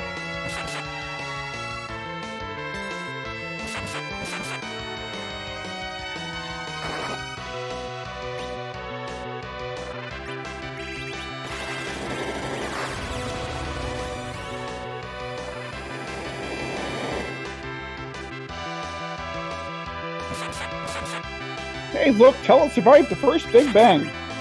The weekend Big Bang, he usually survives. What's he gonna do though? It looks like he might support by casting another slot, really? So Swimmy now is making the Baron play where Fred is making the only... Thank you. Fred is making the only play he has left. The Ogopogo at Leviathan play. You know, it's funny that ScratchDragon actually got bailed out by the fact that he wiped on the CPU and chose not to deal with that fight. Yeah, that is true, because if it was behind that sequence of items, then Scratch was in big trouble. Although he was also, like, since he had already done the upper, the top of Lower Babel fight, he's also a little less incentivized to go in there compared to the other runners.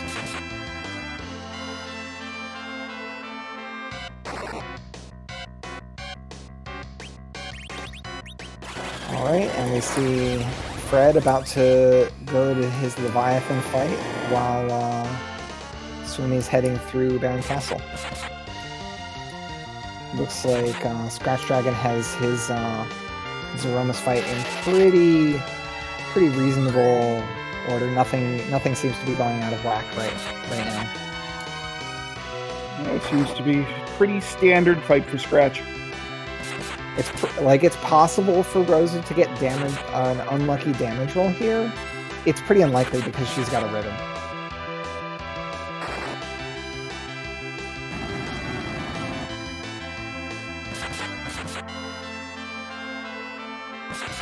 Fred, use a cabin, please.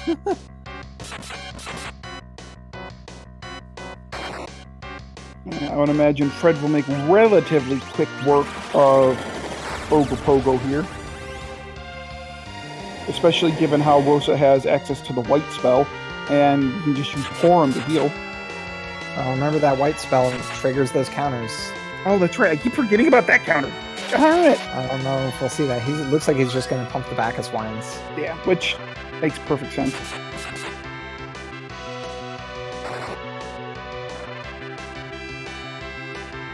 The higher levels that he has over what Scratch had here, though, are really going to help him. He's not getting one-shotted by the melees. And he's got 3 powerful physical fighters. And already in the medial phase. Yep. Wow. And you got 3 strong berserkers here. You got a defense sword Cecil. Yang is pretty much always just decent. And Edge is rocking a Masamune. Not really surprised. This has been a very straightforward Zeromus fight.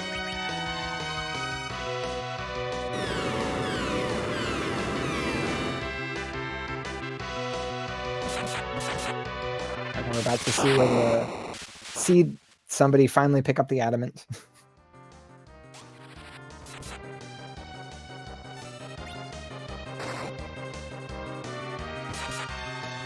So, Adamant takes down Zeromus, 132.40, and then you get the official SRL time. 132.35. Since we know all the key items at this point. So we started with the Magma Key, Legend Sword in Land of Summoned Monsters. The Pass was at Antlion Cave. The Hook was at Fabul King. The Pan was in the Baron Inn. The Rat Tail was at Sheila, as well as the... Shoot, I wrote them down in separate spots.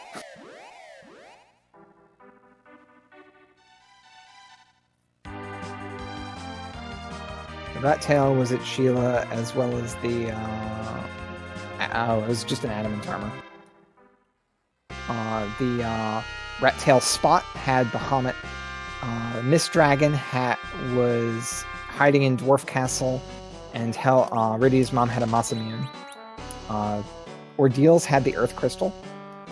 Tower of Zot had the Darkness Crystal. The Dwarf Castle had the Sand Ruby. Up on the moon, we had the Baron Key, the Luca Key at Pale Dim, and the Tower Key at Wyvern. Tower Key led to the Baron Key at the Super Cannon, with a ribbon at the top of Lower Babel. D-Lunar, Ogopogo, and Plague all had junk. I think it was a White Spear, some other stuff, and a Gungnir Spear. And Ashura had the Twin Harp, Ogopogo had the Crystal, Odin had the Spoon, and Baron had the Adamant. And let's see if Scratch is ready for an interview. Looks like...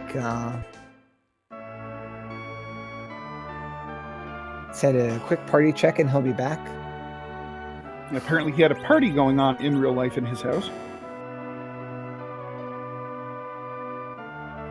And Fred is now going to head over to Zeromus, or Apalmus.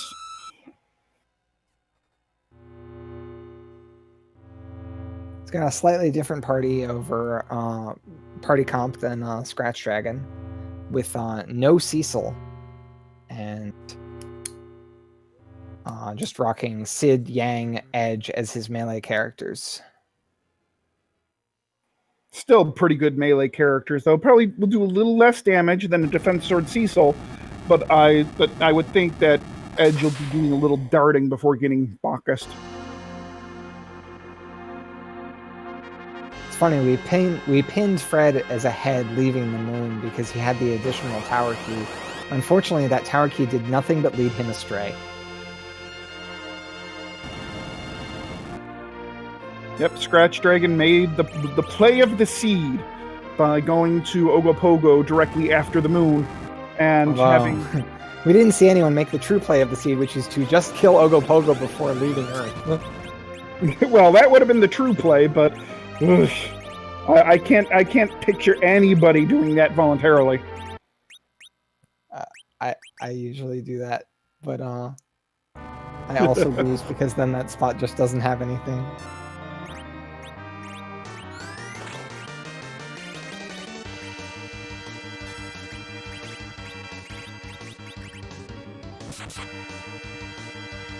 And so it looks like Ravlin has now full cleared the moon and has to go back from whence he came.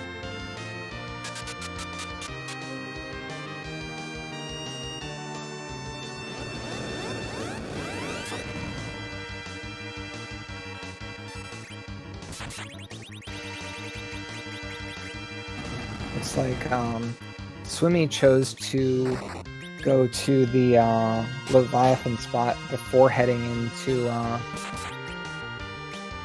Oh, he got the Adamant, but he didn't get the Spoon? Or did he fight the Spoon boss as well?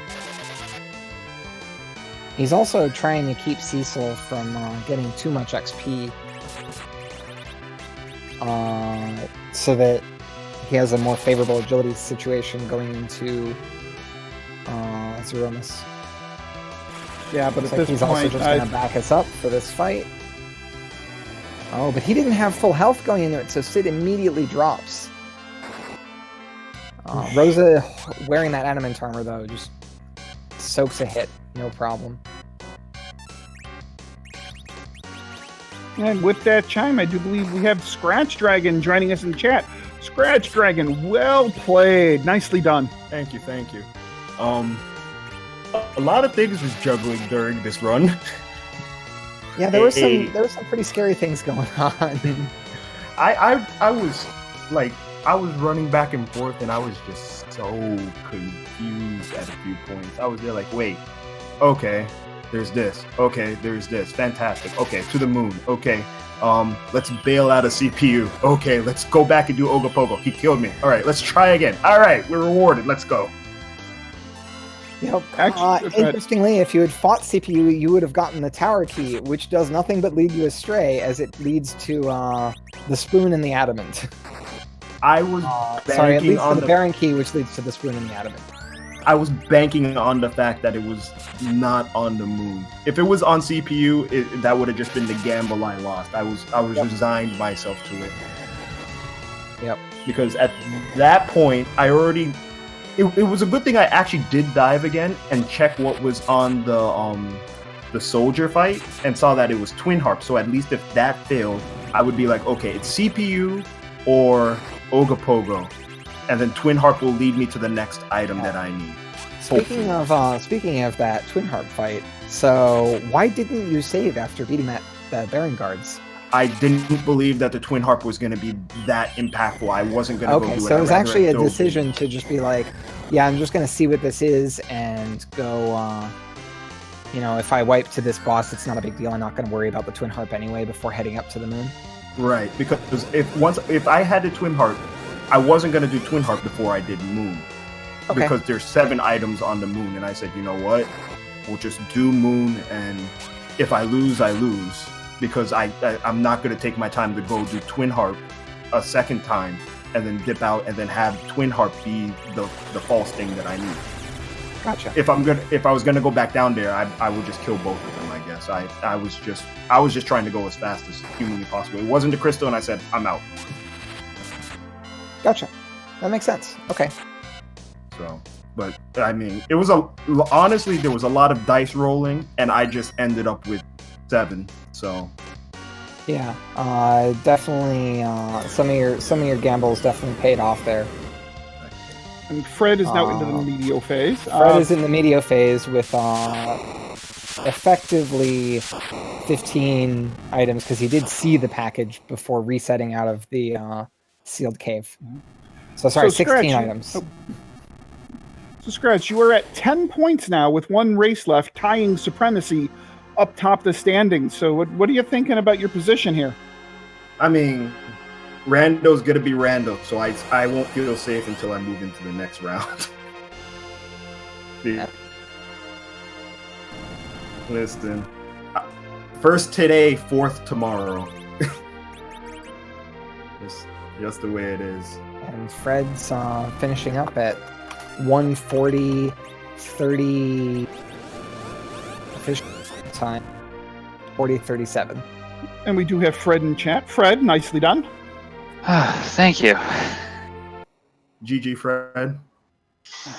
That was evil. Yeah, it was. The moon led to nothing. And we all ran around going for it, I'll betcha. Yep. Not a single runner left a moon boss alive. I did. Oh wait, no. Yeah, sorry. ScratchDragon left CPU alive because struggled a little bit in the fight. Didn't have a good melee damage output set ready for it. Yep. Because he hadn't done his grinding yet, so his melee characters weren't really pumping damage out very fast. So he just hoped that it wasn't behind that. Nice. And, that meant that he didn't get led astray by that tower key. Yeah, I decided that if it was at the top of the tower, someone would have finished long before then. So I figured that's what you. Ravlin actually made that same gamble, where he checked the super cannon but didn't go all the way up the tower. And actually, Scratch actually did go all the way up the tower. It's a ribbon. Oh, see, that would have still been nice. I didn't hit tower at all, actually. Oh, no, sorry. Who was it? Ravlin was the one that went all the way up. Ravlin went all the way up the tower, got a ribbon for it. So had it been all the way up the tower, then, it would have been his race, unfortunately. So Yeah, Sorry. poor Ravlin is going to end up 18 out of 18 here. I have an incredibly funny story, and I would like to share it with everyone. Go for it. So before we actually went on stream, it was I had some family members here, and it was some birthdays, so they were having cake and so on and so forth. So I was a little late, but I said, okay, once the race starts, everything will be fine. I'll get everything out of the way. Went and took pictures, came back. Turns out they wanted to take more pictures. I told them I can't stop. You're gonna have to catch me during cutscenes. So a cutscene would happen. I would get up, take a picture, sit down, and come back.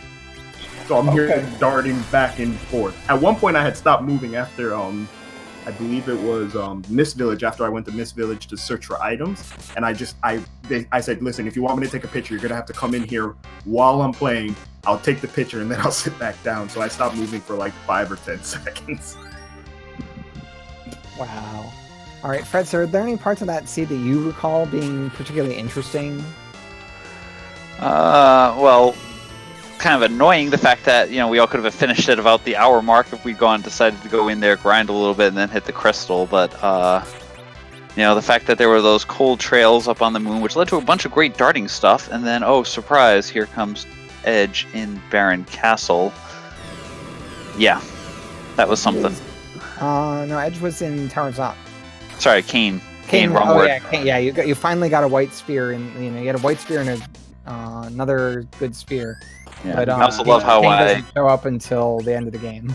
Yeah, I also loved how discarded Rydia, and then oh look, here's a Bahamut. Yeah, we knew about that Bahamut when you saw Rydia, but you hadn't, routed in a way that allowed you to know about that when you had to make the decision. We were like, oh, this is going to be. Fred's going to be sad when he sees this, but I was super sad when I found Bahamut. I was there like I gave up Rydia, dang it. Yep. I think Swimmy's the only one who actually kept the Bahamut Rydia. And speaking of Swimmy finishes up at 145 flat. Official SRL time 145.00. I mean, the seed was interesting, but like once I died to Ogopogo and I said to myself, well, I have like 2 items or 3 items to check up in the overworld and then 7 to check on the moon, I said, you know what, Ogopogo's not worth it, and that's when I pieced out on him. Yeah, you weren't the only one to piece out on Ogopogo. It's one of the hardest spots to fight Ogopogo at, and just one of the hardest bosses in the game as well. Yeah, I just gambled. Okay, it's got to be something on the moon. I went up ordeals early. I went wherever it was to get Darkness Crystal and said, let's just keep going here and see if we got lucky because, I'm hoping to try to stay ahead of the pack. And, well, no, but it was fun. Speaking of that ordeal, so you were the first one to get through ordeals. A couple, I think someone else had managed to wipe to Wyvern before that happened. But you left Tella behind, but then went to ordeals anyway. And it's like, we were thinking that when you left Tella behind, that meant you were also going to skip ordeals. It wasn't worth it at the time with the people I had in terms of the damage output that I thought I was going to have to be able to try to kill Mom Bomb quick enough. And then, I was like, okay, if I really need Tella, I can always go back and get him. But I didn't really want to have to drag his carcass around. So at that point, I was just key item hunting and hoping I'd find something good up the mountain. Okay. Did you dive magma before doing anything? Or everybody basically dove magma before doing anything. Okay. A couple you were the only one who didn't check. No, sorry, it was actually Ravlin was the first one to dive magma. Didn't even check chests in Baron. Everybody else checked the chests in Baron before diving magma. I wanted to just have a little bit of money down in the underworld if I did find something good down there, so I figured getting a couple of chests out of Baron would He was basically relying just on the money and Land of Summon from the chests in Land of Summon monsters, which actually put him in an awkward situation because he couldn't buy life potions due to lack of money. Yeah. Same here. I went into Baron, checked for items to sell in case I found anything down there, and lo and behold, you found, what was it? It was Bacchuses and Silkwebs and Dwarf. Yeah. That's correct. Hey everyone. Hey, Swimmy. Swimmy has joined us. Nicely done, sir. Thanks. Not as well as I'd like, but you that was a fun seed regardless. You unfortunately pretty much went everywhere. Yeah, well, I've had this.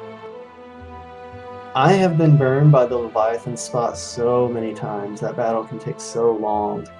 And, yeah, I decided to skip it. It was the wrong call. Actually, everybody did in fact decide to skip it. It was just how long did they wait and after coming back from the moon before they went to it was really the deciding factor.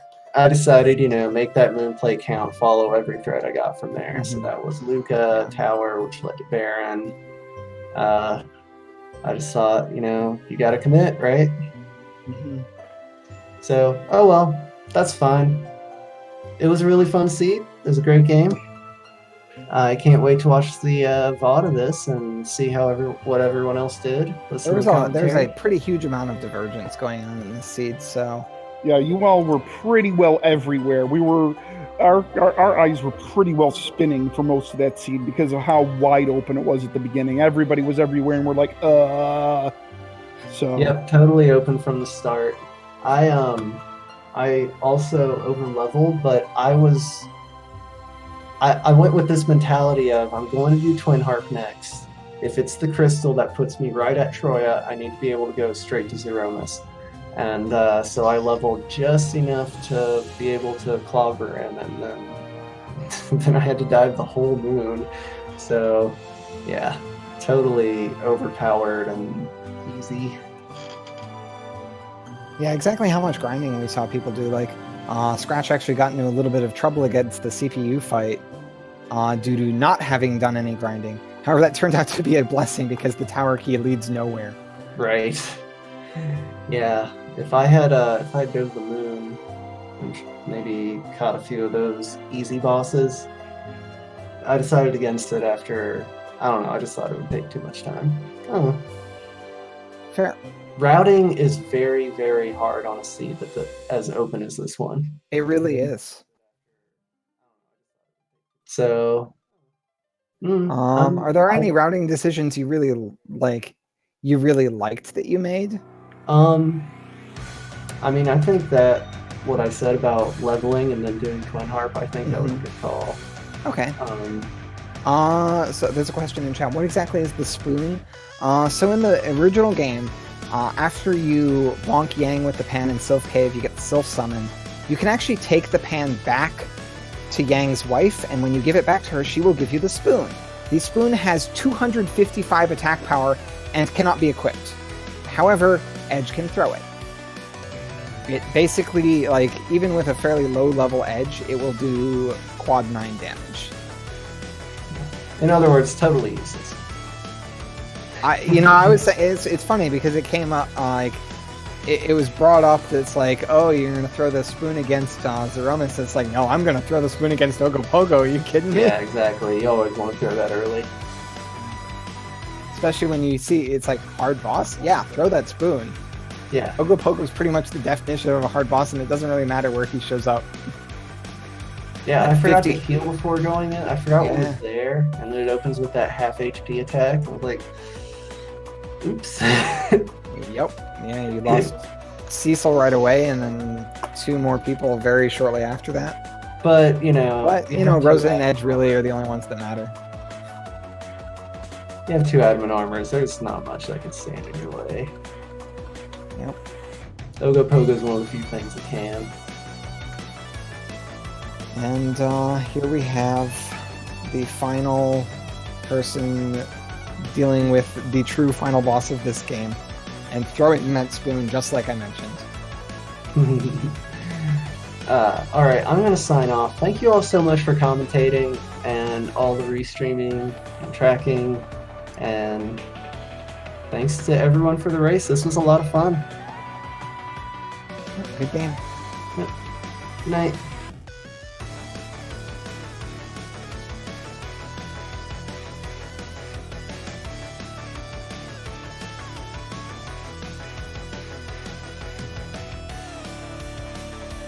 I'm not even concerned about the counterattacks here. or not aware of it. Not sure which, but given the levels, I think not concerned is more likely than not aware. Yeah, I would definitely think unconcerned is the level here. He just wants this Ogopogo fight done as quickly as possible. And he's still like he wasn't going for a second light with the with Porum. He was going for a cure, so he's definitely aware of it. He just doesn't care. Can't blame him for that.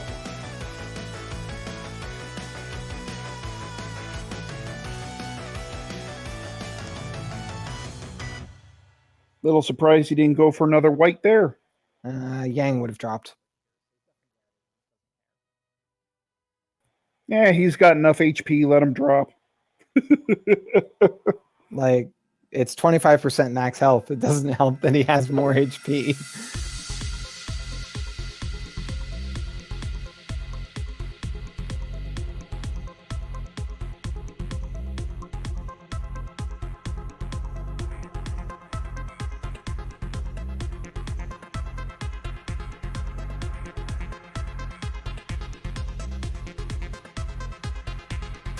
That Cure 4 goes off before the white, and it's actually very fortunate because the counter blaze would have killed people if it doesn't finish off Ogopogo.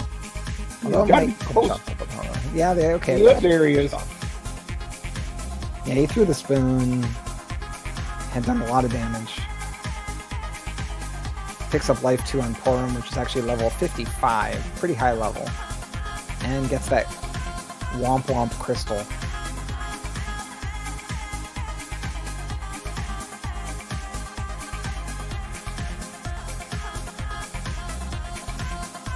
So with these levels going and this armament setup going into Zeromus, don't think he's going to have any hiccups. No, the true white box and 3 berserkers. Yeah, not going to be a problem. The true boss of the seed was definitely Ogopogo.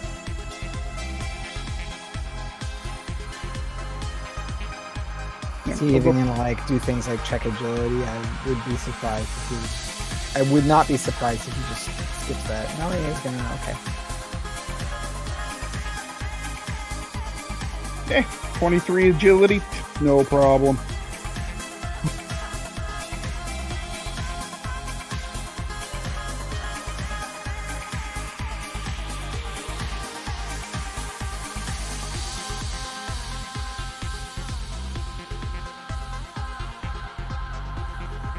All right, so while we're waiting for Ravlin to finish up here, we should probably go over the schedule coming up on Speed Gaming for the rest of the night and into tomorrow.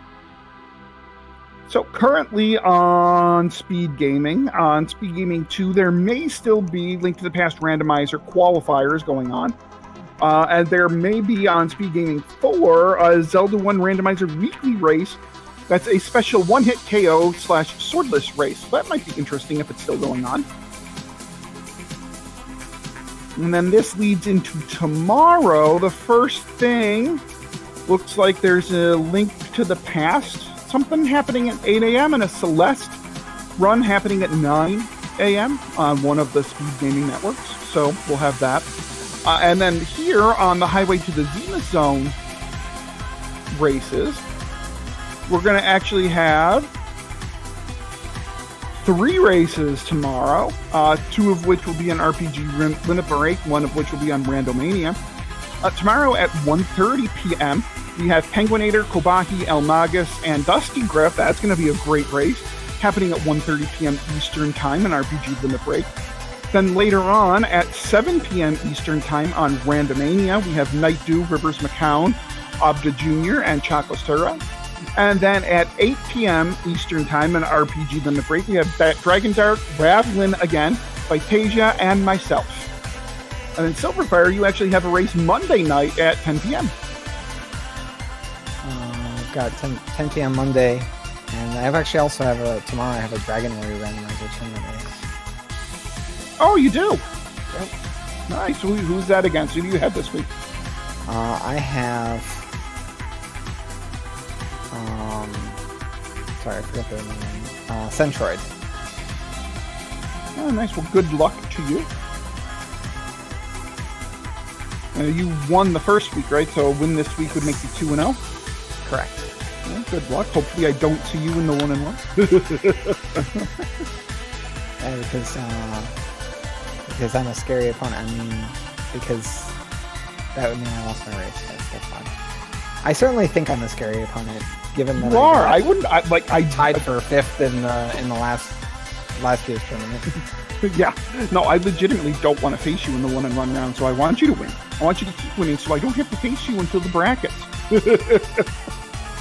Well, thank you for the praise. And yes, of course you won. I called that match, tell you. Oh yeah, you did. Yeah, you generated that seed too. I didn't do it. You can't prove it. You generated that seed. You generated this seed. Do we ban Z-Man from generating seeds? Is it one of those things like Gremlins where it's like, don't feed them after midnight. Don't let Z-Man generate seeds after 10 p.m.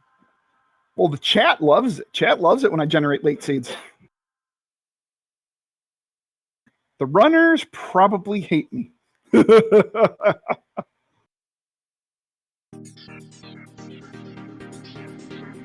And as expected, Ravlin really having little problem with Zeromus. Playing pretty aggressively with these reflected whites off of Sid.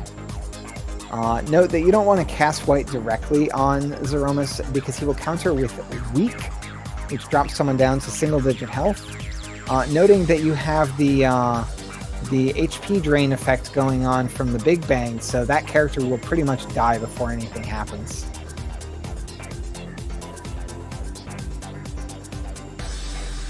Unfortunately, he actually does see a black hole, which is one of the things you're really hoping to avoid by playing aggressively on this fight.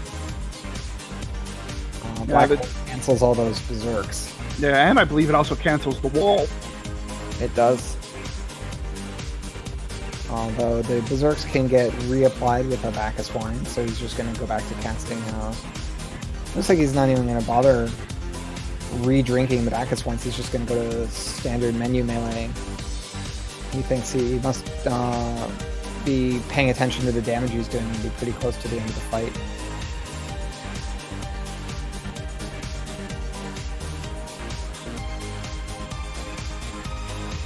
Right before Ravlin finishes up, I do want to acknowledge and thank the behind-the-scenes crew we have working for us tonight. JC87 and Mr. Broadstone, thank you so much for helping us overcome those technical issues we had at the beginning of the race. We really appreciate that. And Scala Kitty, our wonderful tracker behind the scenes, doing a great job of tracking. Thank you very much.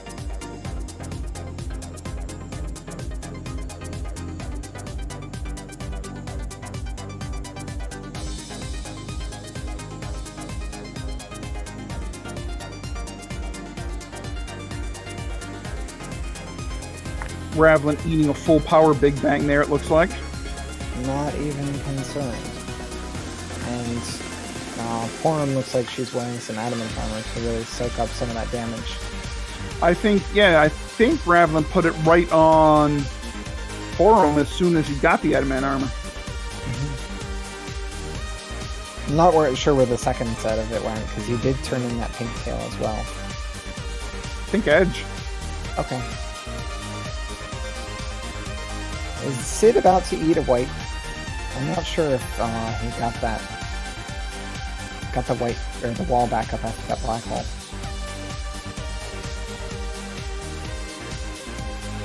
Yep. Oh well.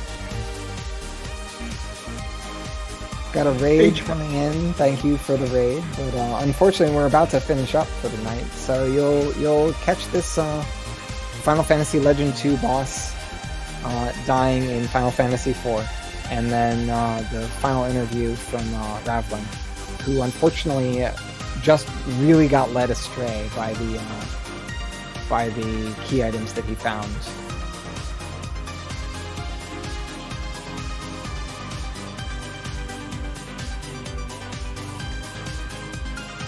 Yeah, Ravlin did kind of go running all over the place. He did have a bit of a lead early, but then just kind of got turned around by the seed, which turned around pretty much everybody.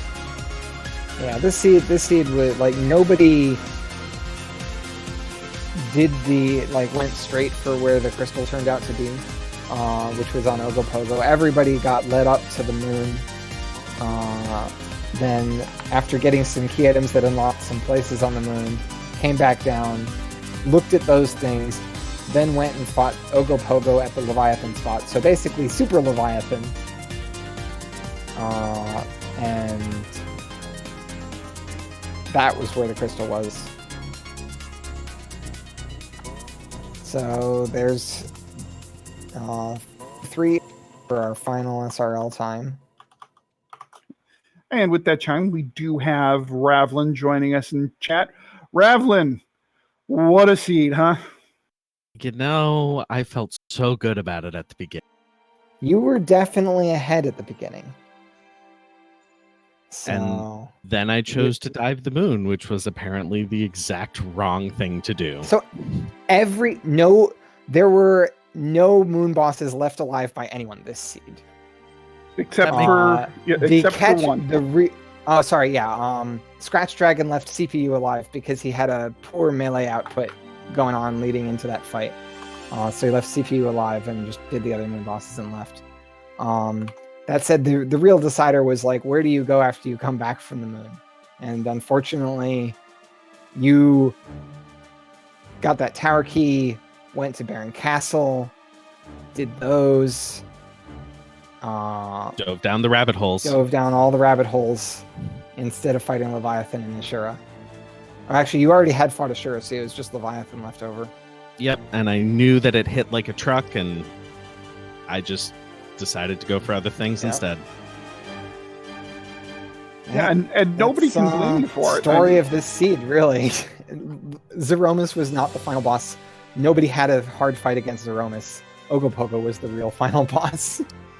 Yeah, and I'm not upset with any of the choices I made. I think all of the decisions I made are totally defensible choices. They just happen to be wrong. Yeah, I don't think I majorly questioned any of your decisions. Actually, you did make the odd but possibly odd but defensible decision to run all the way up the lower Babel, right? Yeah. And you were rewarded with a ribbon.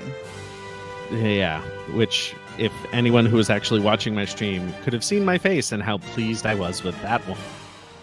We were actually talking about, it's like, is that a good enough item that you walk all the way down, or do you just reset to save the walk? And we had a little bit of a debate about that, but it's like, the ribbon does majorly help your, magic evasion, which can really help out with Zeromus and stuff like that. So probably worth keeping. Yeah. But I would not have been surprised had you chose not to keep it either. There was nearly a reset out of frustration at that moment. Uh-huh. But yeah, no, I knew that at that point, I thought that I might be able to get to Zeromus at a fairly low level, and the magic defense from the ribbon on Porum with the adamant means that she would have survived basically anything. Yeah, especially when you're looking at trying to keep Porum alive through the Zeromus fight. Things like that are really a big deal because that's the biggest way to lower Big Bang's damage. It's really magic defense doesn't help very much against it because the individual damage rolls are so big on Big Bang. Mm-hmm. However, magic evasion means that you're dodging one of those hits and it really drops the damage drastically. Yeah. And little did I know that I'd be going to Zeromus at 54, 55, something absurd like that. Yeah, after all the 10 key item moon bosses forcing XP down your unwilling throat. At that point, I'm like, whatever. Yeah, it's more that they're not also giving you a crystal for your trouble. Yeah. They're just giving you a bunch of spears. And I had already ditched Kane. Well, nobody kept Kane. Oh, I know. No, Kane was in Baron Castle, so it wasn't until you came back from the moon that you had the opportunity to ditch Kane, but you had already ditched Cecil, so that defense sword didn't do you any good. Yeah. Other than throw ammunition. Which was not trivial damage, but it was kind of trivial. Any final thoughts? Other than the fact that I think I'm mathematically eliminated from progressing, I think that's about it. Is that your second, fourth place? Yep. Awkward. Yeah. I'm just a step above that, where it's like I have a third and a fourth. I think I technically could move forward with 2 firsts, and one of those I have to beat Nurm to earn. So I'm pretty much in the same situation you're in. Yeah, I've got another race tomorrow night that's supposed to happen right after a D&D session where we're facing our final boss. So it's kind of multiple debatable. final bosses tomorrow. It's kind of debatable if I'll actually make that race or if I'll choose to finish the D&D campaign. Huh. But, you know, schedules have changed and things happen. What can you do? Yeah, things do happen. Well, thank you for finishing it out, and good game. Yeah. I'll see y'all around again. Absolutely. It was a joy commentating this race. It was actually a really close race through pretty much everything except for where people go after clearing out the moon. Okay. So, you know, it was good watching you. You put on a good show. Hey, you know what? As long as it was a good show and everyone enjoyed it, it's fine with me.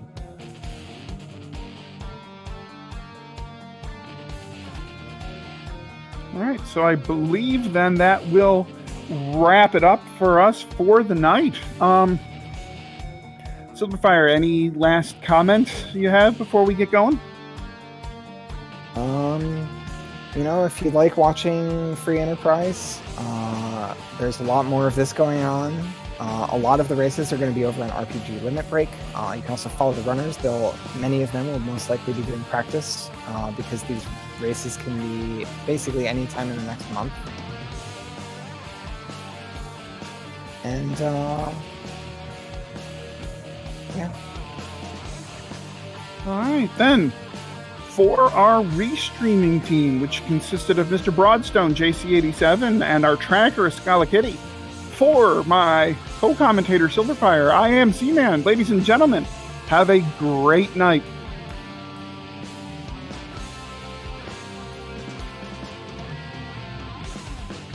Good night, everyone.